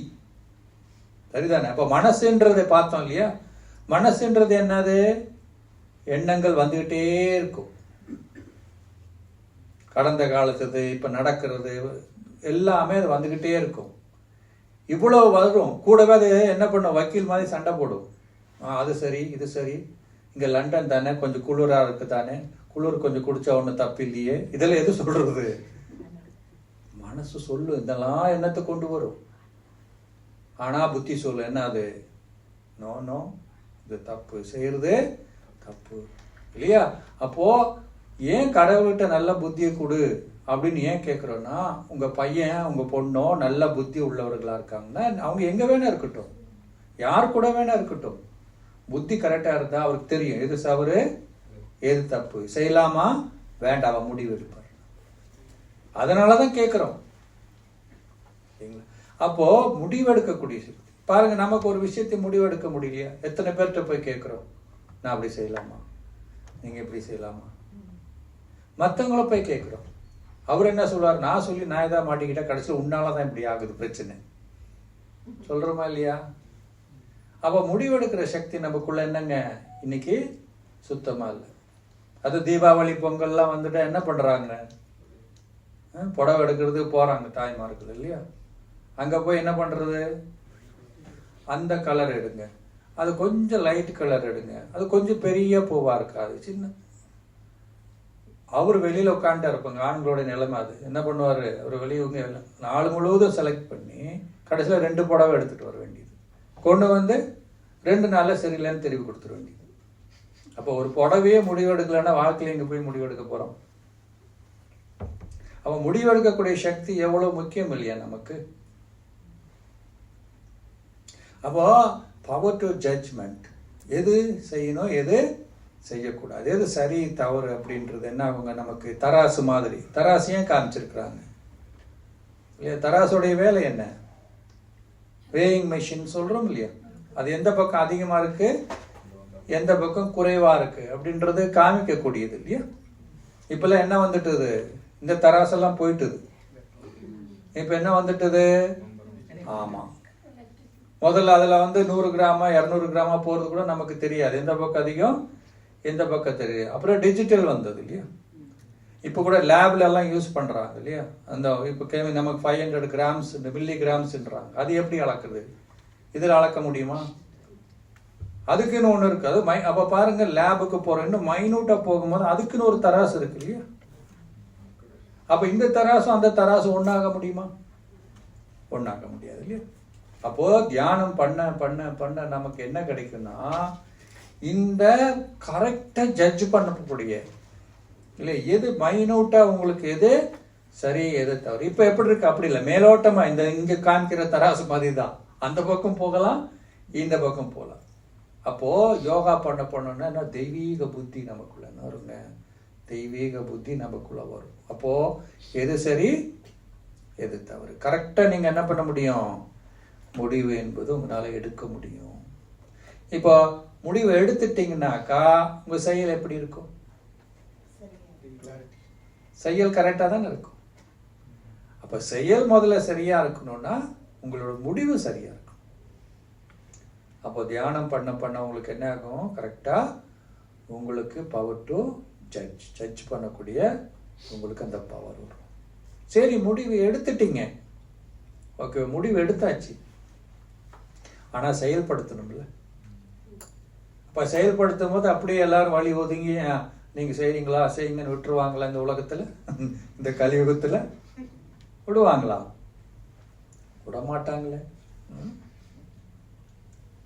அப்போ அது அந்த எய்ம் வச்சிருக்கிறீங்க, அந்த எய்மை அடையணும்னா தடைகள் வரும் இல்லையா? அதை ஃபேஸ் பண்ணணும்னா அதுக்கு பவர் வேணும் இல்லையா? அதான் பாருங்க, பவர் டு ஃபேஸ், எதிர்கொள்ளக்கூடிய சக்தி. என்ன பண்றோம், அந்த சூழ்நிலைகளை கடந்து போகக்கூடிய சக்தி நமக்குள்ள வரும். அப்படிதானே? நிறைய பேர் வரக்கூடிய சூழ்நிலைகளை கையாளாமல் அவங்களுடைய இதை என்ன பண்றாங்க, அச்சீவ் பண்ண முடியாம போயிடும். ஒரு வீடு கட்டுறோம், ஒருத்தர் வீடு கட்டி முடிக்கிறாரு, இன்னொருத்தர் கட்டி முடிக்கிறது காரணம் என்ன? கண்டிப்பா வீடு கட்டுறேன்னு சொல்லும் பொழுது பக்கத்து வீட்டுக்காரனுக்கு கண்டிப்பா பிரச்சனை வரும், பைனான்சியல் ப்ராப்ளம் வரும் இல்லையா? டிஸ்கரேஜ் பண்றவங்க நிறைய பேர் இருப்பாங்க. ஆனால் அதை எதிர்கொள்ளக்கூடிய சக்தி இருந்தா நீங்க என்ன பண்ணுவீங்க, ஒவ்வொன்றையும் என்ன பண்ணுவீங்க, கடந்து போய் அதை நீங்க அச்சீவ் பண்ணுவீங்க. அதுலயும் முக்கியமா பாருங்க, இந்த உலகாயுத விஷயங்களை கூட நம்ம என்ன பண்ண முடியும், ஈஸியா கடந்து போய் முடியும். இப்ப நமக்கு க்ளோஸ் பிளட் ரிலேட்டட் நம்ம ஃபேமிலியில் இருக்கிறாங்க யாராவது இல்லையா, அவங்க திடீர்னு போயிட்டாங்க, அதை ஃபேஸ் பண்றது எவ்வளவு பெரிய கஷ்டம் இல்லையா? அப்ப அதை எப்படி ஃபேஸ் பண்றது? அப்பதான் இந்த ஞானம் நமக்கு என்ன ஆகுது. சில பேர் அதுலயே என்ன ஆயிடுறாங்க, லைஃபே முடிஞ்சு போச்சுன்னு போயிடுவாங்க இல்லையா? அப்போ அந்த காலத்திலேயாவது நம்ம எல்லாம் படிக்கும்போது வீட்லயே சாதாரணமா பேசிப்பாங்க இல்லையா? ஆன்மீக விஷயங்கள் என்ன பண்ணுவாங்க, பேசுவாங்க. ஸ்கூலுக்கு போனா ஒரு மாரல் கிளாஸ் இருக்கும், எது நல்லது எது கெட்டது எது செய்யணும். இப்ப எல்லாமே எடுத்துட்டாங்களே, அதுல துட்டு வருதா காசு வருதா, அது படிக்காது. அம்மா அப்பாவை என்ன பண்றாங்க, மாறலான ஒரு விஷயத்தையோ எதையுமே அவங்களும் குழந்தைங்களுக்கு கைட் பண்றது இல்ல. ஸ்கூல்லயே அதெல்லாம் எடுத்துட்டாங்க. அப்ப எப்படி, அப்ப இந்த மாதிரி சிச்சுவேஷன் வரும்போது எப்படி ஃபேஸ் பண்ணுவாங்க?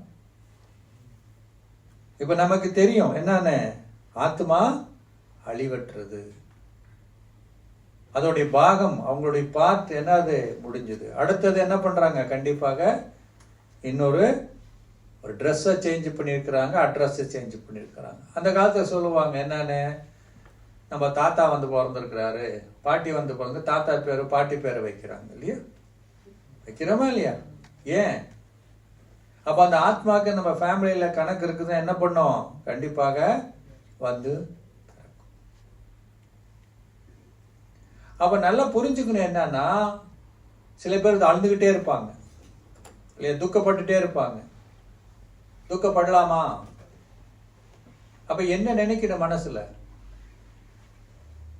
இப்ப நம்ம கூட பிறந்த ரொம்ப க்ளோஸ், ஒன்றும் வேண்டாம், இப்ப கூட உங்களுக்கு தெரியாது, போன வாரம் தான் இங்க ரெகுலரா மெடிடேஷன் வர்றவர், அவரும் மெடிடேஷன் வந்துட்டு இருந்தாரு. அந்த சின்ன சில்ட்ரன்ஸ் கிளாஸ்ல இருந்து ஒரு 16 இயர் பாய் தான் அவர். ஸ்கூல்லையும் நல்லா இன்டெலெக்சுவலா இருக்காரு, நல்லா படிக்கக்கூடிய பையன். திடீர்னு வீட்டில் என்னவோ அவருக்கு பிரச்சனை வந்துருச்சு, என்னன்னு தெரியல, அப்படியே சாஞ்சிட்டாரு. அம்மா கூட இருக்காங்க, அம்மா பிடிச்சாங்க, மடியிலேயே போயிட்டாரு. போய் செக் பண்ணி பண்ணா ஒண்ணுமே இல்லை அவருக்கு. என்னன்னு இது வரைக்கும் டாக்டர்ஸே கண்டுபிடிக்கல. 16 இயர்ஸ். இன்னைக்கு தான் கேரண்டி இருக்கா அவங்களுக்கு நான் எத்தனை வருஷம் இருப்பேன்னு சொல்லி. அப்போ உடல் ரீதியில பாக்குறோம். ஏன்னா அவருக்கும் ஞானம் இருக்கு, அவங்க அம்மாவுக்கும் ஞானம் இருக்கு. இப்போ ஒரு வீட்டுல எல்லாம் சில குழந்தைங்களாம் அழுதுகிட்டே இருப்பாங்க, பார்த்துருக்கீங்களா? எப்போ பார்த்தாலும் டாக்டர்கிட்டலாம் போய் காமிச்சா நல்லா இருப்பாங்க, ஆனா ஏன் அழுதுகிட்டே இருக்காங்க? குழந்தைங்களா சிரிச்சா ஏதோ என்ன பண்றாங்க, ஏதோ கடவுள் ஏதோ சொல்லுவாங்களே, ஏன் சிரிக்குதுன்னா ஏன் அப்படி? ஏன்னா அந்த ஆத்மா போன எங்க இருந்ததோ இங்க வந்து பிறவி எடுத்திருக்குது, இன்னும் இந்த ஃபேமிலியோட அட்டாச் ஆகல. இன்னும் அதுக்கு எல்லாம் எங்க நினைவு இருக்கும், கடந்த காலத்துடைய நினைவு இருக்கும். இப்ப நீங்க லண்டனுக்கு வந்துட்டீங்க, சரியா? வந்து எத்தனை வருஷம் ஆச்சு? பல வருஷம் ஆயிருக்கு. இப்போ ஸ்ரீலங்கா பத்தி அதிகமா நினைவு வருதா? ஆனா வந்த புதுசுல ஃபுல்லா 90% எங்க இருந்துச்சு? எல்லாம் அங்கதான் இருந்தது. ஏன் இவ்வளவு காலம் மறந்துச்சுன்னா, இங்க இருக்கிறவங்கிட்ட பழகுனீங்க, இந்த உலகத்தை பார்த்தீங்க. இப்படி இருக்கும்போது கொஞ்சம் கொஞ்சமா இங்க போகும்போது நீங்க அங்க நடந்த துக்கங்கள் அங்க இருந்ததெல்லாம் இப்ப என்னாச்சு, அப்படியே மறந்துச்சு. அப்போ ஒரு குழந்தை ஏன் அழகுதுன்னா, நீங்க அங்க பயங்கரமா துக்கப்பட்டு இருக்கீங்கன்னு வச்சுக்கோங்க, அதெல்லாம் எங்க போகும், அந்த குழந்தைக்கு போகும். ஐயோ நான் விட்டுட்டு வந்துட்டேனே, அவங்க கிட்ட ஒண்ணும் தெரியாத, அவங்க ரொம்ப துக்கத்தில் இருக்காங்கன்னா எங்க போகும், அந்த துக்கத்துடைய அழகு அதுக்கு போகும். அப்ப அவங்களுடைய நினைவு வரும்போது என்ன பண்ணணும், அப்ப நம்ம சொல்லணும், ஓகே நாங்க இங்க நல்லா இருக்கோம், நீங்க ஒண்ணும் கவலைப்படாதீங்க, உங்களுடைய ஆன்வர்ட் ஜேர்னி நல்லா இருக்கட்டும், நீங்க சந்தோஷமா இருங்கன்னா அந்த ஆத்மாக்கு அந்த வைப்ரேஷன் போகும். ஓகே எல்லாரும் ஓகேன்றாங்கன்னா அது அப்புறம் என்ன ஆகும், அந்த ஃபேமிலில இருந்து கொஞ்சம் கொஞ்சமா அவங்க இதை கொண்டும் போது அப்படியே டைவர்ட். புரிஞ்சதுங்களா? அப்போ நீங்க நாளைக்குன்னு உங்களுக்கு மறக்காது இல்ல, நேற்று ஏதாவது நடந்த நிகழ்ச்சி நினைச்சா நீங்க சிரிப்பீங்க, சரிதானே? ஏதாவது பார்த்தா வீட்லயே எல்லாம் சந்தோஷமா இருக்கு, நீங்க மாத்திரம் துக்கமா இருப்பீங்க. ஏன்னா அது ஒண்ணும் இல்லை, சின்ன வயசுல அவங்க கூட இருந்தோம் பார்த்தா அது துக்கமா வந்துடும். உங்க வாட்டி சிரிச்சுட்டே இருப்பீங்க, ஏன் சிரிக்கிறீங்கன்னா, இல்லை சின்ன வயசுல ஃப்ரெண்ட்ஸ் கிட்ட போனோம் பாரு, அது ஒரு லைஃப் ரொம்ப ஜாலியா இருந்தது. அப்ப பாருங்க, ஃபாஸ்டா நினைக்கும் போது நமக்கு என்ன வருது, சந்தோஷம் வருது. அப்ப தியானம் பண்ண பண்ண நமக்கு என்ன வரும்னா, அதை ஃபேஸ் பண்ணக்கூடிய இல்லையா அந்த சக்தி கிடைக்கும். எந்த சுச்சுவேஷனால கூடவே இந்த மாதிரி நம்ம லைஃப்ல வரக்கூடிய சுச்சுவேஷன்ஸை நம்ம என்ன பண்ண முடியும், நம்ம வந்து ஃபேஸ் பண்ண முடியும். அடுத்தது பாருங்க, பவர் டு கோஆபரேட். ஒரு பெரிய ஒரு மலை போல இருக்குது, அதை நீங்க என்ன பண்ண முடியும், நீங்களே செய்யணும்னா செய்ய முடியுமா இல்லையா? வின் டு வின்னு சொல்றாங்க. நம்மளும் ஜெயிக்கணும், மற்றவங்களும் என்ன பண்ணணும், ஜெயிக்க வைக்கணும்னு சொல்ற. ஒரு காரியம் செய்றீங்கன்னா எல்லாருடைய ஒத்துழைப்பு நீங்க வாங்கினீங்கன்னா என்ன பண்ண முடியும், எவ்வளவு பெரிய மலை போல ஒரு விஷயத்தை நீங்க என்ன பண்ண முடியும், சாதிக்க முடியும். இல்ல நான் தனியா செய்யறேன்னா, நிறைய பேருக்கு இன்னைக்கு என்னன்னா மற்றவங்களுடைய கோஆபரேஷன் வாங்கவும் தெரியல, மற்றவங்களுக்கு கோஆபரேஷன் கொடுக்கவும் தெரியாது. உங்ககிட்ட ஏதாவது ஒரு ஸ்பெஷாலிட்டி இருக்கு, உங்ககிட்ட ஏதாவது இருக்கு, நீங்க மற்றவங்களுக்கு என்ன பண்ண முடியும், கோஆபரேஷன் பண்ணவும் முடியும், ஒத்துழைக்க செய்யவும் முடியும். அதே நேரத்தில் இன்னொருத்தர் இருந்து நீங்க என்ன பண்ண முடியும்? ஒத்துழைப்பை வாங்கிய ஒரு காரியத்தை, இல்லையா, எவ்வளவு பெரிய காரியமாக இருந்தாலும் நீங்க சாதிக்கலாம். ஸோ இந்த பவர் நமக்குள்ள வரும். அதுக்கப்புறம் பாருங்க, பவர் டு வித்ட்ரா. ஏன் ஆமா படம் போட்டிருக்காங்க சொல்லுங்க, என்ன ஸ்பெஷல்?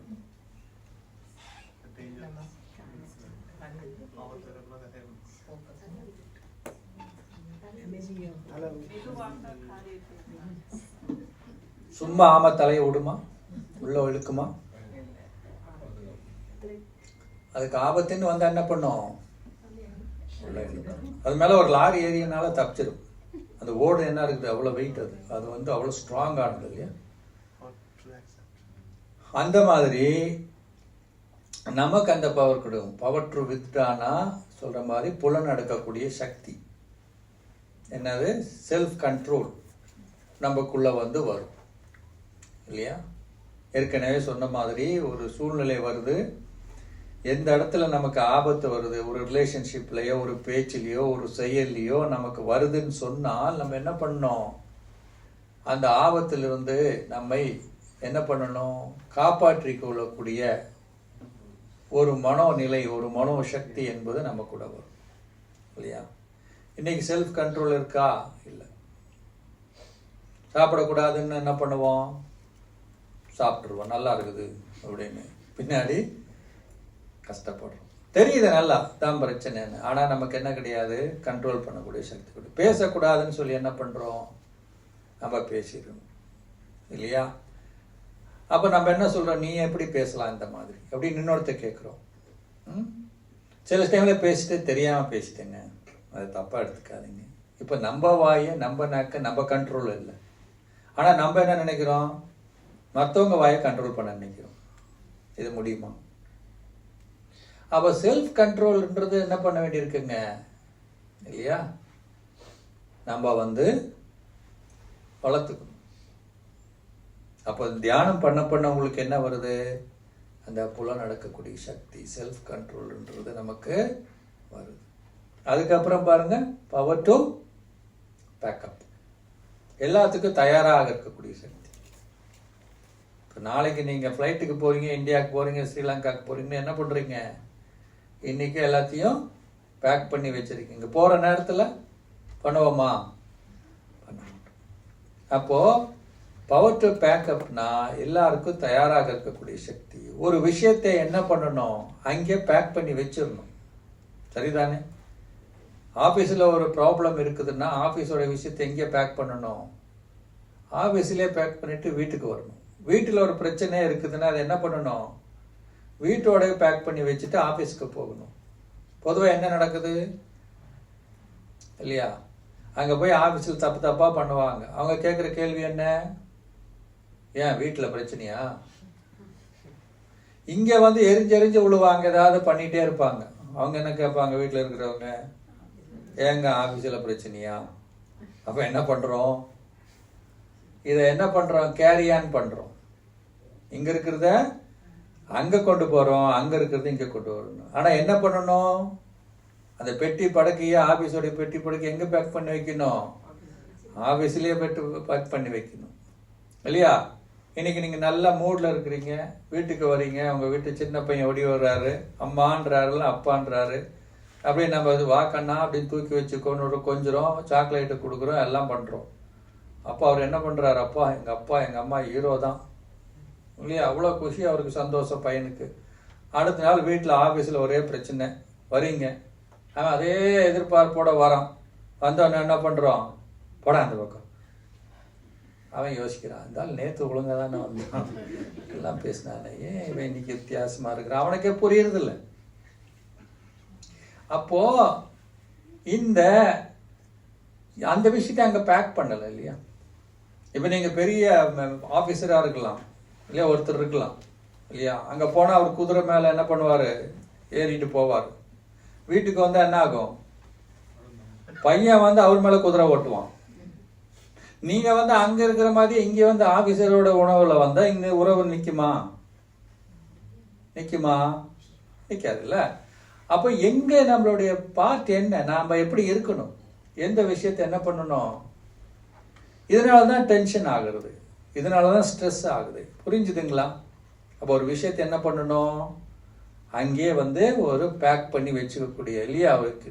இந்த மாதிரி 8 சக்திகள், இந்த 8 சக்திகள் உங்களுக்குள்ள இருந்துச்சு அப்படின்னா நீங்க எங்க வேணா இருங்க, யாரு கூட வேணா இருங்க, பிரச்சனை வருமா? பிரச்சனை நமக்கு யாரு? நம்ம தான். இந்த சக்தி இல்லை நம்ம கிட்ட. இந்த சக்தி இல்லாததுனால நம்ம என்ன பண்றோம்? நம்ம பிரச்சனைகளுக்கு, ப்ராப்ளத்துக்கு ஆளாகிறோம். அதான் சொல்றேன், பவர் டு பேக் அப்படிங்கிறது அந்த விஷயத்தை அங்கே விடணும் இல்லையா? லெஸ் லக்கேஜ் மோர் கம்ஃபர்ட். கரெக்டு தானே?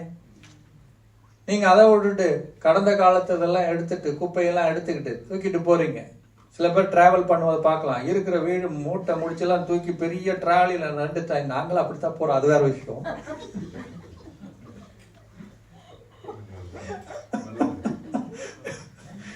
அது அப்புறம் சொல்றது சீக்ரெட் என்னன்னு. எவ்வளவு கம்மியா போறீங்களோ இல்லையா, அவ்வளோ ஈஸியா டிராவல் பண்ணலாம். இல்லைன்னா என்ன பண்ணுவோம்? நம்மளும் தடி கொடுக்க வேண்டியதான், இருக்கிறவங்களையும் இடிச்சு தள்ளிட்டு போக வேண்டியதான் இல்லையா? அதனால எந்த அளவுக்கு நம்ம மண்டையில வைக்கிறோம் வச்சுக்கோங்க. வெளியே இருக்க சூட்கேஸ் எடுத்துட்டு போனாலும் கூட உள்ள வைக்கக்கூடாது இல்லையா? பாரம் வச்சேன் அப்படின்னா லைஃப் என்ன பண்ண முடியாது. இருக்கிற குப்பையெல்லாம் கொட்டுறதுக்கு நம்ம என்ன குப்பை தொட்டியா? இப்போ எல்லா விஷயத்தையும் நம்ம எதுக்கு உள்ள எடுக்கணும் இல்லையா? அப்போ அந்தந்த விஷயத்தை என்ன பண்ணணும்? அங்கேயே பேக் பண்ணி. சில பேர்லாம் சொல்லுவாங்க, செத்தாலும் வீட்டு வாசத்தில் மிதிக்க மாட்டேன், மறக்கவே மாட்டேன், வச்சுக்கோ. பிரச்சனை யாருக்கு? பிரச்சனை யாருக்குங்க? நமக்கு தாங்க பிரச்சனை. சரிதானே? நமக்கு தானே பிரச்சனை. இப்போ வேணும்னா என் காலில் உங்க காலில் நம்ம ஏதோ ஒரு பொருளை போட்டு அடிச்சாச்சு, ஓகே, ரத்தம் வருது, டேமேஜ் ஆயிடுச்சு. இப்போ எனக்கு தெரியுது நீங்க செஞ்சது, நான் செஞ்சது தப்புன்னு உங்களுக்கு நல்லா தெரியுது. கூட இருக்கிறவங்க எல்லாரும் வர பாக்குறாங்க. இங்க எல்லாரும் என்ன சொல்றாங்க?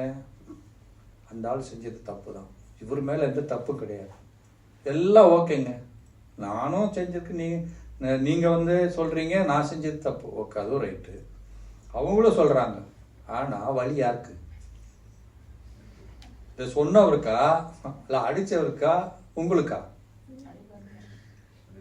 உங்களுக்கு தானே வலி. இப்போ எல்லாம் தப்பாவே இருக்கட்டும், இந்த புண்ணை சரி பண்ணணுமா வேண்டாவா? சரி பண்ணணும் தானே. நீங்க அது சரி பண்ணவே மாட்டேன்னா வலியா இருக்கு. அந்த காலோட நீங்க எங்கேயாவது டிராவல் பண்ண முடியுமா? இல்ல பெட்டுக்குள்ளதான் அந்த குளிருக்கு ரஜா எடுத்து மேல போத்த முடியுமா? அது வளர்த்தா என்ன பண்ணும்? அது வலிக்கும். பாத்ரூம் போக முடியுமா? எங்க போனாலும் அது என்னவா இருக்குது? பிரச்சனை தானே. அப்ப அந்த புண்ணு ஆறுனாதானே நல்லது. அடிச்சவன் இருக்கட்டும், சாட்சி சொன்னவங்க இருக்கட்டும், வலி யாருக்கு? உங்களுக்கு. இது உடம்பு மூலியமா ஏற்படுது. இப்ப எமோஷனல் மூலியமா ஏதோ செஞ்சிட்டாங்க, அது ஒரு புண்ணு தானே. அவங்க செஞ்சது தப்பு தான், சரியா? எல்லாரும் சாட்சி சொல்றாங்க, அது தப்பு தான். ஆனா வலி யாருக்கு? உங்களுக்கு தானே. அத வாழ்க்கை முழுதும் நீங்க நினைச்சிட்டு இருக்கிற வலி யாருக்கு? உங்களுக்கு தான். புரிஞ்சுதுங்களா? அப்ப அதை ஆத்த பார்க்கணும். அதை விட்டுட்டு இன்னொருத்தருக்கு போய் காமிக்கிற அந்த புண்ணை அவர் என்ன பண்றாரு? அப்படியா, இன்னும் நல்லா சொரிஞ்சு விடுறாரு. அப்படியா பண்ணாங்க, நீ அதுக்கு பேசாமையா இருந்த, இப்படியெல்லாம் இருந்த அவ்வளவுதான், நீ போச்சா. அது எங்க போய் ஆறுறது? அது ஆறவே ஆறாது. இப்ப உலகத்தில் இருக்கிற இந்த உறவுகள் மற்றவங்க எல்லாம் ஏதாவது செஞ்சா என்ன பண்றாங்கன்னா, இந்த சொரிஞ்சு விடுற வேலை தானே தவிர்த்து உங்களை புண்ணு ஆத்த விட மாட்டாங்க. யார ஆத்துறது? யார்கிட்ட சொல்றீங்க? கடைசியில போய் கடவுள்கிட்ட சொல்ற. கடவுளே எனக்கு ஏன் இப்படி பண்றது? அவர் சொல்றாரு, குழந்தை நீ அலைஞ்சு அலைஞ்சு என்ன ஆயிட்ட? நீ டயர்ட் ஆயிட்ட. வேண்டாம், இவ்வளோ காலம் பக்தி பண்ணி பண்ணி டயர்டு, ஜென்மமா வா, என் மடியில் உட்கார, எங்கேயும் நீ அலைய வேண்டாம், சரியா? அப்படின்ற விநாயகர் மாதிரி நம்மளை என்ன பண்ணுறாரு? நல்லா ஞானத்தை கொடுத்து இல்லையா, வாழ்க்கைன்னா என்ன இல்லையா, இந்த பிரச்சனைகளுக்கெல்லாம் காரணம் என்ன, எல்லாத்தையும் நமக்கு என்ன பண்ணுறாரு. அதான் ஒருத்தர் தன்னுடைய வாழ்க்கையில் சந்தோஷமான நாட்கள் சரியா கடற்கரையில் நடந்து போயிட்டே இருந்தார். அப்போ திரும்பி பார்க்குறாரு, அவருக்கு பின்னாடி 4 காலச்சு இருக்குது மணல்ல, ஈர மணல்ல. இப்போ இது என்ன 4 காலாச்சு இருக்குது அப்படின்னு திரும்பி பார்க்கும்போது கடலுடைய குரல் கேட்குது. குழந்தையா, நான் தான் அவங்க கூட வந்துட்டுருக்கேன், அதனால தான் 4 காலேஜ் இருக்குது, 2 உன்னோடுது 2 என்னோடுதுன்னாரு. பரவாயில்லையே, கடவுளே கூட வந்துட்டுருக்காருன்னு ரொம்ப சந்தோஷமாக போயிட்டு இருந்தார். அப்போது ஒரு காலத்தில் அப்படியே அவருக்கு வாழ்க்கையில் துக்கம் வந்தது, கஷ்டம் வந்தது, எல்லாம் வந்துட்டே இருக்கும்போது, சரி இந்த கடவுள் சந்தோஷமான நாட்களில் வரேன்னு சொன்னார், நான் அவர் வந்துட்டுருக்காரு பாட்டுக்கு போயிட்டு, இப்போ துக்கம் தானே, இவர் வராரா இல்லையான்னு திரும்பி பார்த்தாரு. அங்கே பார்த்தா 2 காலேஜ் தான் இருக்குது. சொன்னார், கடவுளே நீயும் பயங்கரமான ஆள் தான், துக்கப்படும் போது சந்தோஷப்படும் போது என் கூட வந்த, இப்போ கைவிட்டுட்டியே அப்படின்னு சொல்கிறேன். இப்போ அப்படித்தான் நம்மலாம் சொல்கிறோம். அப்போ அவர் சொன்னார், குழந்தையே நீ சந்தோஷமான நாட்களில் உன்னால் நடக்க முடிஞ்சது, அதனால் நான் கூட வந்துட்டு இருந்தேன். இப்போ உன்னால் நடக்க முடியல, அதனால உன்னை தோல் மேலே தூக்க வச்சுட்டு நான் நடந்துட்டு இருக்கேன், அது உன்னுடைய 2 காலேஜ் இல்லை, அது என்னோடதுன்னாராம். அப்போ இறைவன் என்ன சொல்கிறாருன்னா, ஜென்மமாக நீங்கள் என்ன பண்ணீங்க, யாத்திரை போனீங்க, பூஜை புரஸ்காரம் பண்ணீங்க, எல்லாம் பண்ணீங்க, தவம் பண்ணீங்க, எல்லாம் பண்ணீங்க. அதுக்கு தான் இந்த பக்தியோடைய பலன் தான் ஞானம். நீ இனிமேல் என்ன ஆயிடுச்சு, ஆத்மா டயர்டாயிடுச்சு, சொல்ல என்னால் முடியாது, உடம்பும் வயசானா எங்கேயும் போக முடியறதில்ல இல்லையா. அப்போ இறைவன் என்ன சொல்கிறாரு, இருந்து இல்லையா ஒரு இடத்துல இருந்து என்ன தியானம் பண்ணு அப்படிங்கிறார். அப்போ அதன் மூலியமா நமக்கு என்ன கிடைக்குது, இந்த 8 சக்திகள் நமக்குள்ள வருது. இப்போ இந்த சக்திகள் நீங்க எங்க வேணா போங்க, ஒரு தனிப்பட்ட பிரச்சனையாகட்டும், குடும்ப பிரச்சனையாகட்டும், ஒரு தேச பிரச்சனையாகட்டும், என்ன ஆகுது, இந்த சோலுக்குள்ள இன்னைக்கு இந்த பவர்ஸ் இல்லை. அதனால தான் உறவுகளில் பிரச்சனை, ஆஃபீஸில் பிரச்சனை, எங்கே போனாலும் அவங்களுக்கு என்னவா இருக்குது, பிரச்சனையாக இருக்குது. அதனால தான் என்ன காமிக்கப்படுது, தேவிங்களுக்கெல்லாம் 8 கை காமிக்கப்பட்டிருக்கு, காமிக்கிறாங்க இல்லையா, அஷ்டசக்திகள் காமிக்கப்பட்டிருக்குல்ல. அது அர்த்தம் என்ன, அந்த 8 கை 10 கையோட இருக்காங்கன்னு அர்த்தமா? இல்லை. அந்த 8 சக்திகள் எங்கிருந்து அவங்களுக்கு கிடைச்சது, அது ஆத்மாவுடைய சக்தியை வெளிப்படுத்தக்கூடியது. அந்த சக்திகள் எங்க கிடைச்சது, பரமாத்மாவை நினைவு செய்து அவங்க அடைஞ்சாங்க அப்படின்றத வெளிப்பாடை தவிர்த்து அந்த 8 கை உண்மையா இருக்குதுன்னா இல்லை. அந்த மாதிரி யாராவது இருக்காங்களா, என்ன இருக்க முடியுமா என்ன? ஒருத்தர் கை தான் 8 கை இருக்காது. அவங்களுக்கு யார் ட்ரெஸ் தைப்பாங்கன்னு ஒரு சின்ன பையன் கேட்டான். அப்படி சொல்லும்போது கேட்குறாங்களா இல்லையா? அப்போ நம்மள பக்தி பண்றோம் இல்லையா, பக்தியில ஒவ்வொன்றும் ஒன்று இருக்கு இல்லையா, அதுக்கெல்லாம் காரணம் இருக்கு. நம்ம என்ன பண்றோம், ரிச்சுவல்ஸ் மாத்திரம் பிராக்டிஸ் பண்றோம், அதுக்கு பின்னாடி இருக்கிற ஸ்பிரிச்சுவாலிட்டி என்ன சொல்லுதுன்னு யாரும் பிராக்டிஸ் பண்றது கிடையாது. சரிதானே? இப்போ எத்தனை அழகான பூக்கள் இருக்குதானே இந்த உலகத்துல. ஏன் எல்லா தெய்வங்களுக்கு தாமரை மலை மேல காமிச்சிருக்கிறாங்க? வெள்ளை தாமரையில் வீற்றிருப்பால் இல்லையா? ஏன் அப்படி எல்லாம் தாமரை மூலம் விஷ்ணு கையில பார்த்தாலும் தாமரை இருக்கு, ஏன் ரோசாவும் நல்லா தான் இருக்குது, ஏன் உட்காருது இல்லை? இப்போ அது மேல உட்கார்ந்துட்டு இருக்கிறத லாஜிக்கலா யோசிச்சா அது தாங்குமா, அந்த பூ தாங்குமா? இப்ப இருக்கிற பசங்கள்லாம் புத்திசாலித்தனமா தான் கேள்வி கேட்கறான், அது எப்படி அங்கிள் அது மேல உட்காரும்? என்ன சின்னதுல என்ன பண்றாங்க இங்க இருக்கிறவங்க எல்லாம், கோயிலுக்கு வான்னா அவன் என்னடா கம்பல் பண்றான், கோயிலுக்கு போறான். பெருசான பிறகு யூனிவர்சிட்டி போன பிறகு, mom I can drop you, you go, when you finish call me, I will come pick up you. இவ்வளவுதான், அதோட போச்சு அவனுக்கு பக்தி. அப்ப அவன் என்ன நினைக்கிறான், நமக்கு ஒன்றும் தெரியாது, இவங்கெல்லாம் ஏதோ மூட நம்பிக்கையில போயிட்டு இருக்கிறாங்க. இங்க பொட்டு வச்சுட்டு போடான்னு அவனுக்கு ஒரே கல்ச்சரல் டிஃபரன்ஸ். இங்க வீட்டில் அப்படி பண்றாங்க, அங்க போனா இங்கிலீஷ்காரன் கேட்கறான், why you are putting here, tilak, what is this? அவனுக்கு சொல்ல தெரியாது. இன்னைக்கு ரிசர்ச்சில் சொல்லுது என்ன இருக்குது எதற்கு. அப்போ நமக்கு தெரிஞ்சாதான் இன்னொருத்தருக்கு சொல்லி கொடுக்க முடியும். அதனால தான் மகாத்மா காந்தி இங்கே வந்தார் படிக்கிறதுக்கு. எல்லாரும் என்ன பண்ணாங்க, மதம் மாறணும் சொன்னாங்க. அவர் கேட்டார், ஓகே நான் ஒரே ஒரு கேள்வி கேட்குறேன், என்னுடைய மதத்தை பற்றி எனக்கு என்ன இருக்குன்னு எனக்கு தெரியாது.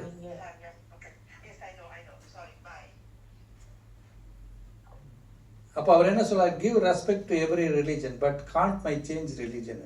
என்ன காரணம்னா அதுக்கு ஒவ்வொருக்கு பின்னாடி என்ன இருக்கு, லாஜிக்கலா என்ன இருக்கு இல்லையா, யாருக்கும் தெரிய மாட்டேங்குது இல்லை. அப்போ அந்த தாமரை பூ என்ன காமிக்குது, சேற்றில் இருந்தாலும் செந்தாமரைன்னு சொல்றோம் இல்லையா. பாருங்க அதுல இருக்கிற ஸ்பெஷாலிட்டின்னா அது தூய்மையுடைய ஸ்பெஷாலிட்டி. அது சேத்துல தான் இருக்கும், ஆனா எதுலையுமே ஒட்டாது. பாருங்க இலை இருக்கும், அங்க பூச்சி இருக்கும், தவளை இருக்கும், எல்லாம் இருக்கும், ஆனா அது எதுலையுமே ஒட்டாம தனித்து இருக்கும். தாமரையுடைய அளவு எவ்வளவு, தாமரையுடைய நீளம் என்ன, தண்ணியுடைய உயரம். இன்னைக்கு 4 அடி தண்ணி இருக்குதுன்னா அந்த 4 அடிக்கு மேல நிற்கும். இரவோட இரவு மழை பெஞ்சு ஒரு 10 அடி ஆயிடுச்சுன்னா நாளைக்கு எங்க நிற்கும் தாமரை. அப்ப எதுக்கு காமிச்சாங்கன்னா அது நம்ம இந்த உலகத்துல தான் இருக்கும், எல்லாருக்குள்ளேயும் தான் நம்ம இருக்கிறோம். யாரையும் நம்ம வெறுக்கல, நம்ம கூட இருக்கிறவங்கள வெறுக்கல, ஆனா அவங்க மாதிரி நம்ம இருக்கிறோம்னா இல்லை. புரிஞ்சுதுங்களா? அவங்கள மாதிரி எண்ணம் இருக்கா, அவங்கள மாதிரி பேச்சு இருக்கா, பார்வை இருக்கா, செயல் இருக்கா, இல்லை. அப்போ தூய்மை என்பது அது என்ன காமிக்கப்படுது, அது தூய்மையினுடைய அடையாளம். அதனாலதான் தேவிங்களுக்கு என்ன சொல்றாங்க, மகிமை பாடும்போதே கமல கண் அப்படின்றாங்க. கமலம்னா தாமரை சொல்றாங்க இல்லையா, கமலக்கண், கமலவாய், கமலவாய் மூலியமாக கமல ஆசனம், கமல பாதம். ஏன் அவங்களுக்கு எல்லாம் கமலம் சொல்றாங்க, மல்லிகை கண் சொல்லலாம் தானே. ஏன் சொல்றாங்கன்னா அது தூய்மையினுடைய அடையாளம். என்னைக்கு நீங்க ஆத்மா நீங்க புரிஞ்சுக்கிறீங்க, பரமாத்மா நினைவு பண்றீங்க, புரிஞ்சதுங்களா, எந்த அளவுக்கு உங்களுக்குள்ள இந்த தூய்மை வருது இல்லையா, அப்போ உங்களுடைய பார்வை மாறுது, உங்க பேச்சு மாறுது, உங்களுடைய செயல் மாறுது, உங்களுடைய ஒவ்வொரு எடுத்து வைக்கக்கூடிய உங்க வாழ்க்கை மாறுது. அதுக்காக காமிக்கப்பட்டிருக்காங்க அவங்க. அப்படின்னா அவங்க அந்த தூய்மையை என்ன பண்றாங்க, கொண்டு வராங்க. அதுதான் வள்ளுவர் சொல்றாரு, வெள்ளத்தனைய மலர் நீட்டம் மாந்தர் தன் உயர்வுன்றார். வெள்ளத்தனைய மலர் நீட்டம் மாந்தர்த்தம் உள்ளத்தனைய உயர்வுன்றார். அப்படின்னு என்ன அர்த்தம், அந்த வெள்ளத்துடைய உயர்வு தாமரையுடைய உயர்வு தண்ணியோடைய உயர்வை பொறுத்த போது மாந்தத்தில் உள்ளத்தனைய உயர்வு. அப்படின்னு உள்ளத்தில் எவ்வளவு உயர்ந்து இருக்கிறாங்க அப்படின்னு அவள் சொல்றாரு. அப்ப இந்த உலகத்தில் நீங்க தனித்து வாழ முடியாது. நான் யாரும் வேண்டாம், நான் தனித்து வாழ்ந்துறேன்னா வாழ முடியுமா? இல்ல எல்லாத்துக்கும் இன்னொருத்தர் சார்ந்துதான் வாழ முடியுமா? இண்டிபெண்டா நான் வாழ்ந்துறனால வாழ முடியாது இந்த உலகத்தில். கரெக்ட் தானே? இல்ல எல்லாத்துக்கும் டிபெண்ட் பண்ணி வாழ்றனாலும் வாழ முடியாது. அப்படி எப்படி வாழணும்? அதான் இன்டர் டிபெண்ட். எப்படி? அப்போ தாமரை என்ன பண்ணது, அந்த குடும்பத்திலையும் இருக்கு, எல்லாருக்கூடையும் நம்ம இருக்கிற இந்த உலகத்தில் யார் மேலே எந்த விருப்பம் கிடையாது. அதே நேரத்தில் நம்ம எப்படி வாழ்றோம், தனிப்பட்டு அன்பாவும் இருக்கிறோம், விலகி இருக்கிறோம். இதுதான் தாமரையுடைய இது. அதனாலதான் காமிச்சிருக்கிறாங்க, குழந்தை இது அவ்வளோ பெருசு விஷயமாடா அப்படின்னு சொன்னா அவன் யோசிப்பான், சம்திங் இஸ் தேர், ஏதோ அவங்க சொல்றதுல விஷயம் இருக்கு. ஏற்றுப்பாங்களா ஏற்றுக்க மாட்டாங்களா? நமக்கு சொல்ல தெரியலையே, நமக்கே தெரியலன்னா அவங்களுக்கு என்ன சொல்லுவோம்? அப்போ ஒவ்வொன்றுக்கும் விஷயம் இருக்கு. சிவனுக்கு மாத்திரம் ஏன் இப்படி காமிக்கணும், ஏன் மற்றவங்களுக்கெல்லாம் காமிக்கணும்? அப்படி காமிக்கிறது இல்லை. அவர் இறப்பு பிறப்புக்கு அப்பாற்பட்டவர், எல்லா தெய்வீக குணமும் கடலாக இருக்கக்கூடியவர் இல்லையா? ஸோ ஒவ்வொன்றுக்கு என்ன இருக்கு, அர்த்தம் இருக்கு. ஏன் இங்க போட்டு வைக்கிறோம், ஏன் இப்படி ஜபம் பண்ணும்போது கூட ஏன் இங்க தொடுறாங்க, எதுக்கு செய்யறோம்னா நமக்கு செஞ்சிட்டு இருக்கோம். அதான் நான் எப்போதும் ஒரு கதை சொல்லுவது உண்டு. என்னன்னா, ஒரு சன்னியாசி ஆசிரமத்தில் என்ன பண்ணாங்கன்னா, ஒரு பூனை இருந்தது. அவர் சத்சங்கம் பண்ணும்போது என்ன பண்ணுவாருன்னா, அது சும்மா இருக்குமா பூனை, இப்படியே உட்காந்து இருக்கும்போது என்ன பண்ணுவோம், ஒரு காலா போய் என்ன பண்ணது, அது சும்மா ஏதாவது டிஸ்டர்ப் பண்ண. அவர் சொன்னார், என்னென்ன டிஸ்டர்பன்ஸா இருக்குது. சிஷியனை கூப்பிட்டாரு, அந்த தூண் இருக்குதுல்லப்பா, அதில் கட்டி போட்டு ஒரு கூடையை போட்டு கமுத்தி விட்டுரு எப்பெல்லாம் சத்சங்கம் நடக்கும்போது அப்படின்னாரு. ஸோ எவ்ரி டைம் நடக்கும்போது இவர் என்ன பண்ணுவார், இந்த கூடையை போட்டு இந்த பூனையை கமுத்தி வச்சுருவார். அப்படியே கொஞ்ச நாள் போச்சு. அவருக்கு வயசாக போச்சு. யாருக்கு? அந்த ஆசிரமத்துடைய சன்னியாசிக்கு. அவர் சரீரம் விட்டுட்டார். அப்புறம் அடுத்ததுக்கு வருவாங்கல்ல, அடுத்த சாமியார் இருப்பாங்க, கதைக்கு வருவாங்களா, அவர் வந்து கொஞ்ச நேரம், அவர் வந்த பிறகு கொஞ்ச நாள் இருந்தது. அதே மாதிரி பண்ணாங்க. பூனையை கட்டினாங்க, கூடையை போட்டு கமுத்துனாங்க. ஒரு காலகட்டம் வரும்போது பூனைக்கு வயசாக போச்சு. அதுக்கு ஆகுமா ஆகாதா? அது செத்து போச்சு. சரியா? அப்புறம் ஒரு வாரம் கழிச்சு திரும்பி சத்சங்கம் நடந்தது.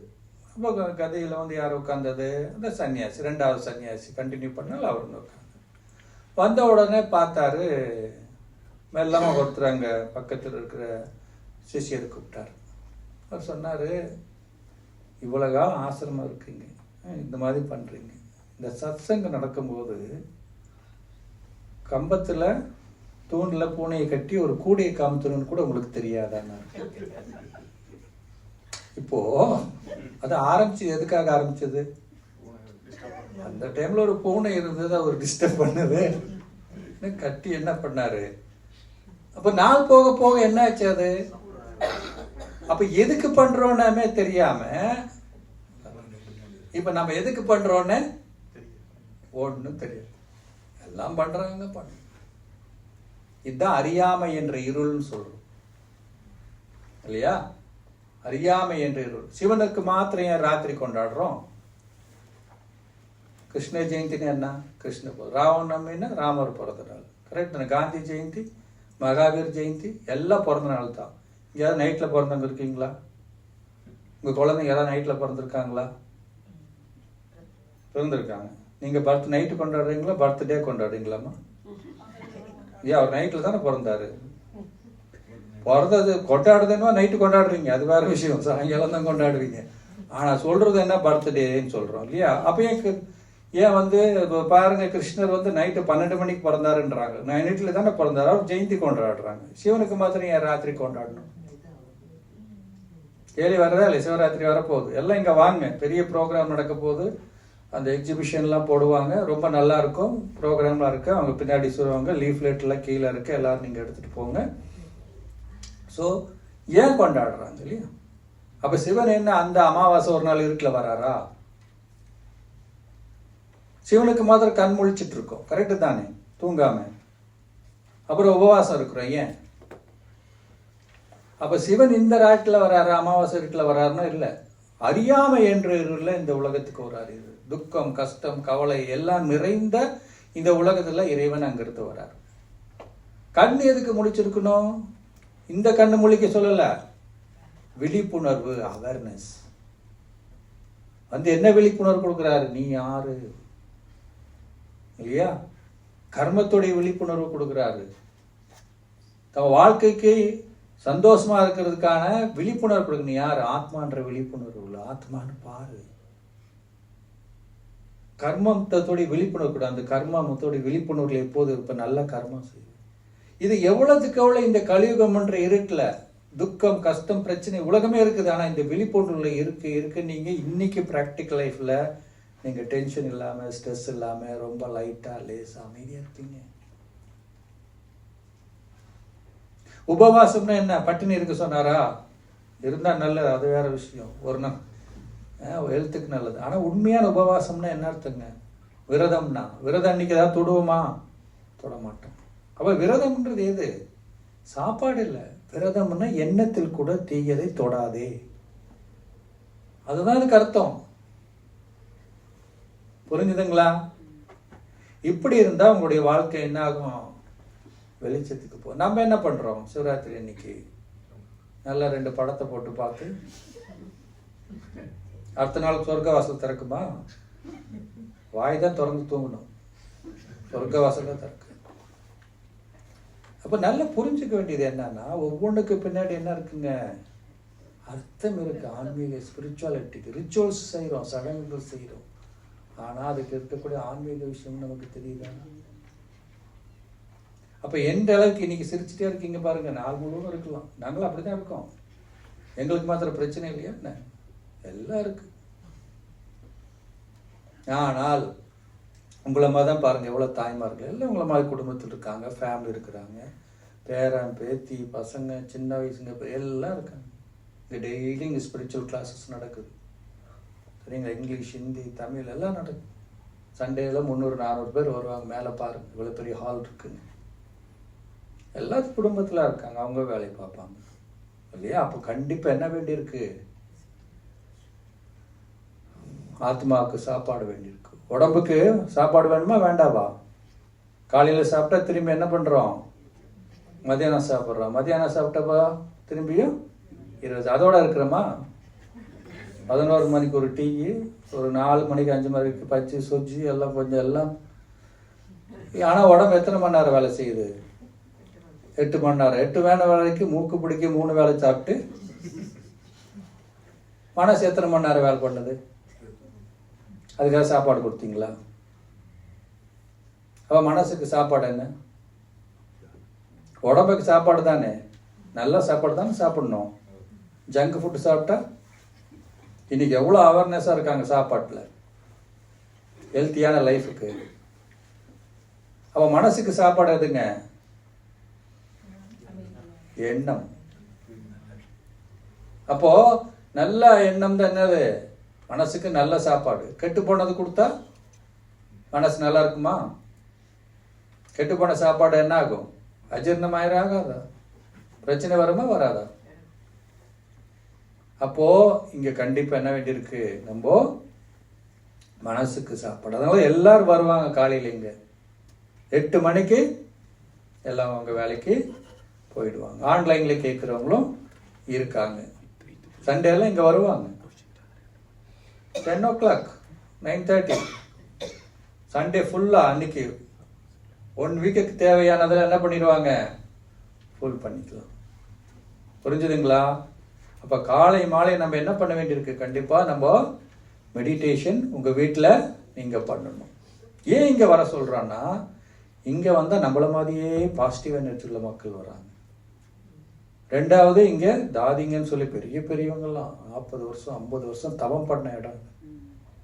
எல்லாரும் ஆத்ம உணர்வுகள் இருக்கிறது ட்ரை பண்ணுவாங்க. எல்லாமே நல்லதே நினைக்கக்கூடியவங்களா இருப்பாங்க. அப்போ நீங்கள் வரும்போது நீங்கள் டல்லாக இருந்தால் கூட என்ன பண்ணும்? அவங்களுடைய பாசிட்டிவிட்டி உங்களை வந்து என்ன பண்ணணும்? லிஃப்ட் பண்ணும்.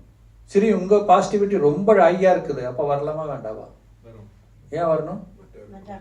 மற்றவங்களுக்கு நீங்கள் ஹெல்ப் பண்ணலாம். அப்படி ஹெல்ப் பண்ணால் உங்களுக்கு என்ன வரும்? பிளஸ்ஸிங் வரும். சும்மா காலில் விழுந்து நல்லா இருந்தா வருமா? எந்த அளவுக்கு உங்களை பாசிட்டிவான இருக்குதோ அது மூலியம் மற்றவங்க அடையிறாங்களோ தானாக அந்த பிளஸ்ஸிங் உங்களுக்கு வந்துட்டே இருக்கும். புரியுதுங்களா? அதனால தியானம் முக்கியம் இல்லையா?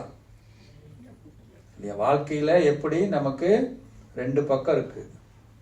உங்க குழந்தைங்களை வளர்க்குறீங்கன்னா கூட ஒரு சைடு நீங்க வளர்த்தீங்கன்னா உண்மையான ஒரு பேரண்டிங் கிடையவே கிடையாது. ஒரு நல்ல வளர்ப்பே கிடையாது. அது தாய் தந்தையோடைய வளர்ப்பு இல்லையா? இன்னைக்கு எத்தனை சின்ன சின்ன பசங்க சிச்சுவேஷன் புல்லிங் இருக்குதுங்க, சிச்சுவேஷன் ஹேண்டில் பண்ண முடியாம போயிடுறாங்கல்ல. என்ன காரணம்? நம்ம அந்த பக்கம் வளர்த்த விடலையா அவங்கள? அப்ப எப்படி அவங்க வளர்ந்துட்டாங்க? வளர முடியும்? படிப்புல எல்லாம் நல்ல மாஸ்டரா இருப்பாங்க, லைஃப் வரக்கூடிய விஷயங்களை கையாள முடியாது. என்ன சொல்லுவாங்க? ஏட்டு சுரக்காய் கறிக்கோக்காது. பாருங்க, உலகத்துல நிறைய பேர் பாருங்க நல்லா படிச்சவங்க நல்ல நிலையில இருக்காங்க, வாழ்க்கைன்ற இது பாடத்துல ஃபெயில் ஆகிட்டு போயிடுவாங்க. காரணம் என்ன? அவங்களுக்கு என்ன தெரியாது. அதனால அதை வாழும் கலைன்னு சொல்றோம். எப்படி வாழணும் வாழ்க்கை, பெரியவங்க கூட எப்படி இருக்கணும், சின்னவங்க கூட எப்படி இருக்கணும், எப்படி இருக்கணும் லைஃப், அந்த கலையை கற்றுக் கொடுக்கறது அந்த யூனிவர்சிட்டி. ஓகேங்களா? ஸோ உங்களுக்கு இப்போ நீங்க கேள்விகள் எது இருந்தாலும் கேட்கலாம். உங்களுக்கு ஏதாவது கேள்விகள் இருக்கா? எனக்கு இருக்குது. நீங்க முதல் கலைக்கிற நேரம்னா புத்தி ஒன்று சொல்லும், மனம் ஒன்று சொல்லுவாங்க. ஆனா முதல்ல நாங்க பார்த்தா மனம் புத்தி ரெண்டுமே ஒன்று மாதிரி தான் எனக்கு உள்ளது. அப்படின்னு அது 2 ஒன்றுண்டா ஏன் வேறு வரையா சொல்லுது? இப்போ எங்களுக்கும் மனசு ஒன்று சொல்லும், இல்லை சரியில்லைன்னு புத்தி ஒன்று சொல்லும். 2 ஒன்றாண்டா 2 ஒன்று தானே சொல்ல வேணும். ஏன் அது 2 டிஃப்ரெண்டா சொல்ல மனசு வந்து பார்த்தீங்கன்னாக்கா நம்ம கேட்குற இன்ஃபர்மேஷன், பார்க்குற விஷயங்கள், சரிங்களா, இதனுடைய அடிப்படையில் எண்ணங்கள் வந்துட்டே இருக்கும். சரிதானே? பாஸ்ட் எக்ஸ்பீரியன்ஸ் இதெல்லாம் வச்சு நமக்குள்ள ஒரு எண்ணங்கள் அப்படியே வந்துட்டு இருக்கும். புத்தின்றது என்ன? இப்போ சில நேரத்தில் சரியில்லாததையும் சரின்னு முடிவெடுத்து, சரிதானே? அப்போ அந்த அந்த அந்த புத்தி வந்து தெளிவில்லாத தொட்டு தான் நமக்கு எடுக்க முடியுது, அந்த மாதிரி ஒரு முடிவு எடுக்கிறோம். அப்போ மெடிடேஷன் பண்ண பண்ண என்ன ஆகும்னு சொன்னால் நம்முடைய புத்தி என்ன ஆகும்? நல்ல ஷார்ப்பான புத்தியாக மாறும். அப்போ மனசு தப்புன்னு சரின்னு சொன்னாலும் இது நல்லது அப்படின்னு அதை சொன்னால் கூட புத்தி சொல்லணும் அது செய்யக்கூடாது, அந்த அது வேண்டாம் அப்படின்னு நிற்கிறது பாருங்க, முடிவெடுக்கிறோம் பாருங்க, செய்யக்கூடாதுன்னு நிற்கக்கூடிய இந்த பவர் அதுக்குள்ளே வந்துடும். திரும்பி அதை செய்ய மாட்டோம். புத்தி வீக்காக இருந்தால் என்ன பண்ணோம்? சரி பரவாயில்லன்று. ஆனால் புத்தி ஸ்ட்ராங்காக இருந்தால் என்ன பண்ணணும்? மனசு சொல்லும் செய்ய செய்ய செய்யணும், அது செய்யாது.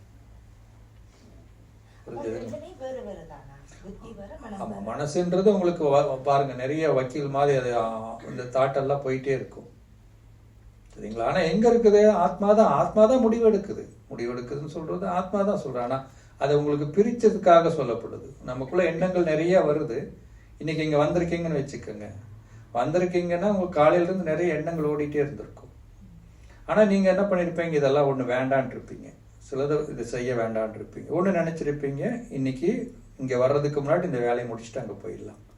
இப்ப முடிச்ச பிறகு நீங்க ஏதாவது ஒண்ணு போய் செய்யணும்னு முடிவு எடுத்து வச்சிருப்பீங்க. அப்ப எல்லாத்தையும் நீங்க எடுக்கல பாருங்க, எல்லாத்தையும் நீங்க அதை வந்து என்ன பண்ணல, எடுக்கல. சிலதை மாத்திரம் எடுத்திருக்கீங்க, அது கூட இப்ப செய்யணும், அதுக்கப்புறம் அடுத்து செய்யணும். அதை புரிஞ்சுக்கங்க, அதுதான் புத்தின்றது. ஓகேவா? ஆத்மா பூர்வ மத்தியில் இருப்பது சொன்னீங்க. அந்த மனமும் புத்தி சம்ஸ்காரம் அது ஆத்மாவின் பகுதிகளா? ஆத்மாவுடையது. எப்படி வந்து ஆட்டம்னு சொல்றோம், அது ரொம்ப சூக்ஷமானது. ஆனா வெறும் ஆட்டம்னு ஆட்டம் சொல்றது, அதுக்குள்ள என்ன இருக்கு? எலக்ட்ரான், புரோட்டான், நியூட்ரான் எல்லாம் இருக்கு இல்லையா? அதே மாதிரி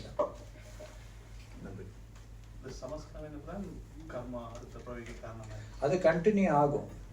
இப்போ பிறக்கும் போது ஒரு பெரிய ஜீனியஸா, இப்போ இளையராஜா இருக்கிறாருன்னு வச்சுக்க உதாரணத்துக்கு, அவருக்கு மாத்திரம் எப்படி எங்க இருந்து வருது? ஒரு குழந்தை திருக்குறள் தலைகளா சொல்லுது, அப்ப அது வந்து சன்ஸ்காரம். ஆனா கூடவே கர்மா வந்துடும். இப்போ எஸ்பிபி சரீரம் விட்டாரு, எவ்வளோ பாட்டு பாடிப்பாரு, எவ்வளோ திறமையான நல்லது, அடுத்த பிரிவு எடுப்பாரு, எடுக்க மாட்டாரு, எடுத்திருப்பாரு. ஆனா அவர் திருப்பி எஸ்பிபி மாதிரியே இருப்பாரா? இருக்க மாட்டாருன்னு சொல்ல முடியாது. சில பேர்லாம் பாத்ரூம் பாடகரா இருப்பாங்க, சூப்பரா பாடுவாங்க, ஆனா எல்லா முயற்சி பண்ணுவாங்க, அவருக்கு கிடைக்கவே கிடைக்காது. ரஜினிகாந்த் மாதிரி ஒரு பெரிய ஆக்டர் வேற யாரும் கிடைக்க மாட்டாங்களா? ஏன்? இது நமக்கு தெரியறது இல்லை. அப்ப சன்ஸ்காரம் கூட வரும், ஆனா அந்த கர்மா என்ன பண்ணுங்க, அது கெட்டதாகட்டும் நல்லதாகட்டும் வரும். நம்ம என்ன பண்றோம்? ஹீரோ ஸ்டார்ல இறங்கி பிரான்ஸுக்கு போனோம், கொண்டு ஏறி உட்காந்து அது வேற எங்கேயோ கொண்டு வந்து விட்டுருது. இன்ஜின்ல என்ன பண்ணுது? கர்மா ஏறி உட்காந்துரும். உங்களுக்கு முன்னாடி நம்ம உட்காந்து கேபின்ல தானே உட்காந்துருக்கோம், அது எங்க எடுத்துட்டு போகுது அங்கதானே போக முடியும்.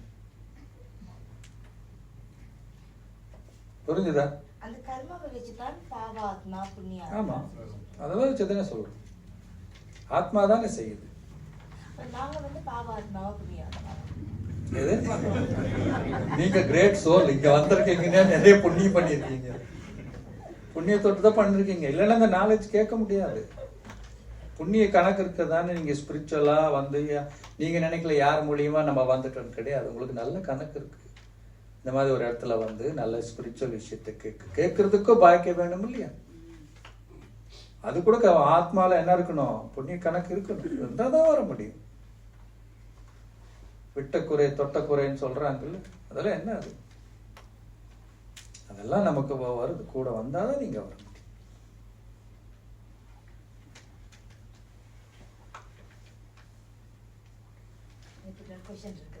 கேளுங்க.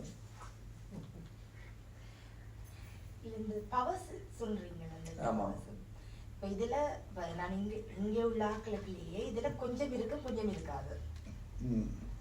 அப்ப அந்த கொஞ்சம் பவர்ஸ் நீங்க இந்த விளத்தையும் சொல்றீங்க, இதுல கொஞ்சம் இருந்தாலுமே அது நாங்க வந்து ஸ்டில் எங்களுக்கு ஒரு சில விஷயங்கள் எங்களுக்கு ஏறுதில்லை. அப்போ நான் மெடிடேஷன் என்னால் மெடிடேஷன் பண்ணவே இல்லை. அதை நான் முதல் ட்ரை பண்ணியிருக்கிறேன். என்னால் ஒரு நாளுமே பண்ணதில்லை. இருந்த ஒரு 2-3 தடவை ட்ரை பண்ணியிருப்பேன். பிறகு என்னால் அதை கண்டினியூ பண்ணவே இல்லாமல் இருந்தது. ஆனால் இதில் இருக்கிற ஒரு பவர் டு ஃபேஸ் எல்லாம் நான் ஃபேஸ் பண்ணியிருக்கிறேன். வெரி வேர்ஸான சுச்சுவேஷன்லாம் நான் ஃபேஸ் பண்ணியிருக்கிறேன். டொலரேட்டும் பண்ணியிருக்கிறேன். அதான் நான் நீங்கள் சொன்னீங்களே அந்த வெஜிடபிள் அது பட் ஸ்டில் அது பண்ணியிருக்கிறேன். பட் இருந்தாலுமே என்னால் பண்ண ஏழுதில்லையே. நீங்கள் ஹேண்ட் ரைட்டிங் நல்லா எழுதுவீங்களா? ஹேண்ட் ரைட்டிங் கையெழுத்து எழுதுவீங்களா? எத்தனை வருஷம் ப்ராக்டிஸ் பண்ணீங்க? உடனே வந்துருச்சா? எப்படி போட்டீங்க? இன்னும் கை கோலம் எல்லாம் தான் போகுது. எனக்கெல்லாம் கையெழுத்தே வராது. அப்போ ஒரு கையெழுத்து ஒரு ஹேண்ட் ரைட்டிங் ப்ராக்டிஸ் பண்ணணும்னாலே எத்தனை வருஷம் ஆகுது? இந்த மனசு வெளியில சுற்றி தானே பழகி இருக்குது இல்லையா? மனம் ஒரு குரங்கு, கடிவாளம் இல்லாத குதிரை என்னன்னு சொல்றாங்க. அதே மனம் ஒரு கோயில்னு சொல்றாங்க இல்லையா? ஸோ எல்லாமே ப்ராக்டிஸ் மேக் பர்ஃபெக்ட், மேன் பர்ஃபெக்ட்னு சொல்றாங்க. ப்ராக்டிஸ் பண்ணனா தான் வரும். கார் ஓட்டுவீங்களா? எடுத்த உடனே ஓட்டிங்களா? ஃபர்ஸ்ட் இதுலேயே பாஸ் பண்ணிட்டீங்களா? உண்மையை சொல்லுங்க. எத்தனை கிளாஸுக்கு போனீங்க? உண்மையை சொல்றேன், நான் ஒரு 4-5 கிளாஸ் தான் நான் போயிருப்பேன். ஸ்ரீலங்கால நான் இப்போ எல்லாத்துக்கும் என்ன வேண்டியிருக்குங்க? ப்ராக்டிஸ் பண்ண. ஒரு டைம் 2 டைம் ட்ரை பண்ணிட்டு வரலன்னு விட்டு ஆகுமா? ஆனா ஏன் ஒரே இதில் பாஸ் பண்ணீங்க? இப்போ முழு கவனம் அதில் செலுத்திருப்பீங்க இல்லையா? அதுக்கான பயிற்சி பண்ணியிருப்பீங்க. இல்லை போன ஜென்மத்துடைய கணக்கும் கொஞ்சம் இருக்கும். இதெல்லாம் இருக்கு. அப்போ அதெல்லாம் வந்தால் தானே முடியுது. அப்போ ஒருத்தருக்கு ஈஸியாக வருது, எனக்கு வரல. அதெல்லாம் வரலன்னு ஒன்றும் முடியாதுன்ட்டு இல்லையே. 4 நாள் எப்படி வரணும்னு நீங்கள் எதிர்பார்க்குறீங்க? இது ஒரு மித்து இருக்குது இங்கெல்லாம். தியானம் கற்றுட்டோம், இப்போ நான் அடுத்த நாள் ஒன்று எப்படி மனசு நிற்கும். அது எங்கே நிற்கும்? ஒரு குழந்தைய கூட்டிகிட்டு வரீங்க இந்த ஹாலுக்குன்னா அதுக்கு முதல்லயே சொல்லணும், இந்த மாதிரி இருக்கப்பா ஃபங்க்ஷன் நடக்குது அதுன்னு சொன்னால் தான் கொஞ்சம் குவைட்டாக இருப்பான். நீங்கள் எதுவுமே சொல்லலை, எந்த இன்ஸ்ட்ரக்ஷன் கூட அவன் என்ன பண்ணுவான்? எல்லாமே ஓடி தெரியும். இப்போ மனசுக்கு நம்ம இது வரைக்கும் எந்த இதுவும் சொல்லவே இல்லையே. அதை இயங்கணும், அதுக்கு கைட் பண்ணுறதுக்கு ஆள் வேணும்ல. நானெல்லாம் நினைச்சிருக்கேன் எல்லாரும் மெடிடேஷன் பண்ணணும், உங்களுக்கு எனக்கு ஒன்றுமே வருது இல்லையே. இப்போ நான் அவ்வளோ வேர்ஸான கர்மா எனக்கு அது கன்சன்ட்ரேட் பண்ணி எழுது இல்லையே. அதில் சாமி கும்பிடுவேன், கோயிலுக்கு போய் சாமி கும்பிடுவேன். பட் இது என்னால் இல்லாம யோசிக்கிறேன், நானே எனக்கு மட்டும் இல்லாமல் இருக்குது.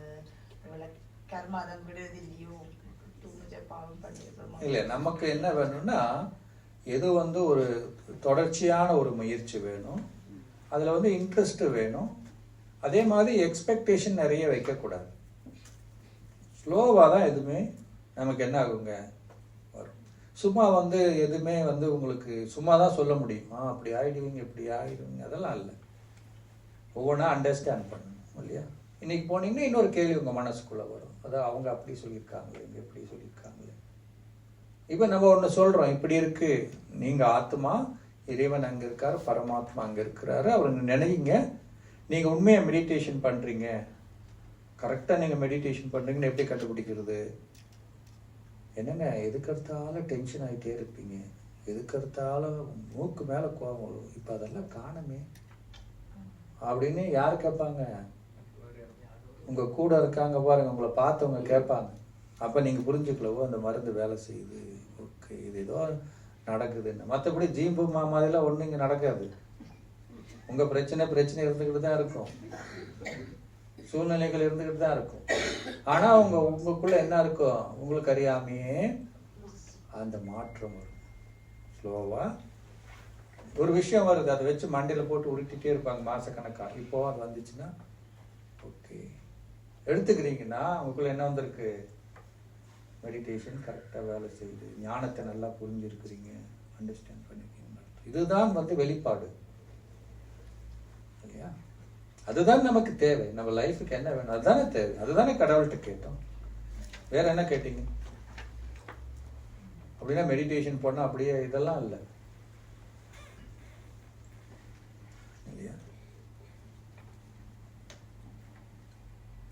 ஸோ என்ன அவங்கக்கிட்ட கேட்குறோன்னு, நீங்கள் உங்கள் லைஃப்பில் இது ஒரு பார்ட்டாக எடுக்கணும். ஐயோ, எல்லாம் பண்ணுங்க.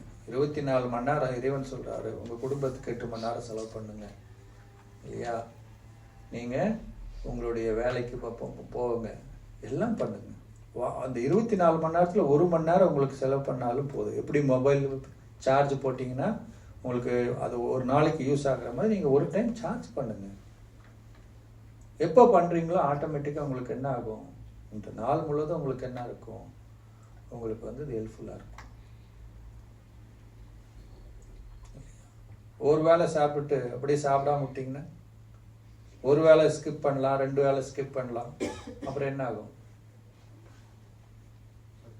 ஆமாம், அதே மாதிரி தான் ஆத்மாவுக்கு நம்ம என்ன பண்ண வேண்டியிருக்கு, நம்ம வந்து ரெகுலராக சில பேர் கேட்பாங்க எவ்வளோ நாள் மெடிடேஷன் பண்ணுறது, இப்போ எவ்வளோ நாள் சாப்பிடுவீங்கன்னு கேட்டால் என்ன சொல்லுவீங்க, எவ்வளோ நாள் முகிச்சு இழுப்பீங்கன்னு எவ்வளோ நாள் இருக்கிற வரைக்கும் என்ன பண்ணோம், செஞ்சு தான் ஆகணும். அப்போ இது ஒரு பார்ட்டு தான். எந்திரிக்கிறது தெரியுமா, ப்ரஷ் பண்ணுறோம், குளிக்கிறோம், பண்ணுறோம், அது வந்து ரெகுலர், அது இட் இஸ் பட் மஸ்ட்டு. ஏன்னா நமக்கு போகிறோம், நமக்கே தெரியாமல் துணி அழுக்காகுது, பாடி அழுக்காகுது, எல்லாம் வருது. அப்போ அந்த கழிவுகளை நம்ம என்ன பண்ண வேண்டியிருக்கு, நீக்க வேண்டியிருக்கு.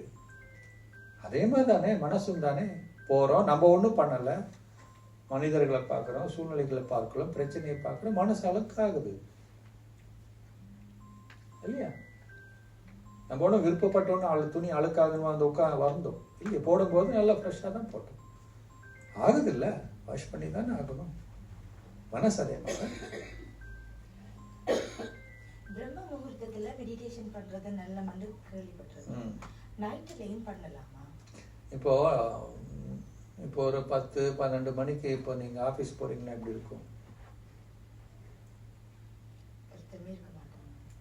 இருக்க மாட்டாங்க. டே டைம்ல எந்த டைம்ல போனா ஃப்ரீயா இருக்கும் உங்களுக்கு? அதே மாதிரிதான் மனிதர்களுடைய மைண்ட் எல்லாம் என்ன போகணும், ஒரே டிராஃபிக் தான். நைட்டு காலையில் எழுந்திரிச்ச பிறகு வேலைக்கு போகணும், குடும்ப பிரச்சனை, அந்த பிரச்சனை என்ன ஆகுது, தாட்டெல்லாம் ஓட ஆரம்பிக்குது. ஆனால் நைட்டு தூங்கும்போது தாட்டெல்லாம் குறைவாகிடும், நமக்கும் குறைவாக இருக்கும். பாசிட்டிவ் எனர்ஜி, பூமியோடைய எனர்ஜியும் பாசிட்டிவாக இருக்கும். அந்த டைமில் நீங்கள் மெடிடேஷன் பண்ணிங்கன்னா ஈஸியாக நீங்கள் கனெக்ட் பண்ண முடியும். நைட்டு பண்ணலாம். இப்போ நாங்கள் இங்கே ஈவினிங் பண்ணுறோமே, எல்லாரும் அவங்க வீட்டில் பண்ணுறோம். 6:30 to 7:30 சந்தியா வேலைன்னு சொல்கிறோம். அந்த டைமில் எல்லாரும் மெடிடேஷன் பண்ணுறாங்க. அப்போ பண்ணுனா வராதுன்னெலாம் கிடையாது. இன்னொன்று மெடிடேஷன் சொல்கிறது ஏதோ காலையில் சாயங்காலம் பண்ணி விட்டது கிடையாது. உங்கள் ஹோல் டேயில் நீங்கள் எப்போ வேணால் பண்ணலாம். நீங்கள் பஸ்ஸில் ட்ராவல் பண்ணும்போது பண்ணலாம். இன்னொன்று இந்த தியானம் கண்ணை மூடி பண்ணக்கூடிய தியானம் கிடையாது, மனசு தானே. இப்போ உங்கள் அம்மா அப்பாவை நினைக்கணுன்னா, இருங்க சார் நான் கொஞ்சம் எங்கள் அம்மா அப்பா நினச்சிட்டு வரேன், கண்ணை மூடி ஒரு தனியாக ரூமில் போய் அப்படி நினைப்பீங்களா என்ன? அப்படி பண்ணுறீங்களா? ஆனால் சாமி கும்பிட தானே பண்ணுறோம். அப்படி போய் இதுன்னு சொல்லுற, ஏன் அப்படி பண்ணுறோன்னா உங்களுடைய அப்பா தானே. உங்கள் அம்மாவை நினைக்கிறதுக்காக கஷ்டம் இருக்கா? அப்போ இறைவன் யார் நமக்கு? அம்மா அப்பா எல்லாம் அந்த தாயும் நீயே, தந்தையும் நீயே, சத்குரும் நீயே, சகாம் நீயே, பந்துவும் நீயே, இறைவா நீ தான் எல்லாம் அப்படின்னு அவ்வளோ மையம் பண்ணுறோமே. அவர் ஏன் நினைக்கிறோம்? தாராளமாக நீங்கள் என்ன பண்ணலாம், நடக்கும்போது போகும்போது நீங்கள் தாராளமாக அவரை கனெக்ட் பண்ணலாம். இப்போ மொபைல் எங்கே போனாலும் உங்களுக்கு கவரேஜ் வருது இல்லை, வருது இல்லையா? சேட்டலைட் மேலே இருக்குது, அதே மாதிரி மேலே இருக்கிறார் அவர். நீங்கள் எங்கே வேணால் போங்க. அதாவது சில ஏரியாவுக்கு போனால் கவரேஜ் இல்லாமல் போயிடும். இது எங்கே போனாலும் கவரேஜ் இருக்கும். உலகம் முழுதும் காட்டுக்குள்ளே போனாலும் கவரேஜ் இருக்கும். நீங்கள் ஈஸியாக கனெக்ட் பண்ணலாம், பிரச்சனை கிளியராக உங்களுக்கு சிக்னல் வரும். நீ என்ன பண்ண அந்த காட்டுக்குள்ள, என்ன பண்ணக்கூடாதுன்னு. ஆனால் ரேடியோ பவர்ஃபுல்லாக இருக்கணும், அப்படிதானே? கரெக்டாக டியூன் பண்ண தெரியணும். FM ரேடியோ 24 hours போயிட்டு தான் இருக்குது, போயிட்டு இருக்கு இல்லையா? ஆனால் அந்த நிகழ்வு நீங்கள் கேட்கணும்னு என்ன பண்ணணும்? கரெக்டா. அப்ப இறைவனுடைய ஃப்ரீக்வன்சி என்ன? ஃப்ரீக்வன்சி நம்பர் என்ன?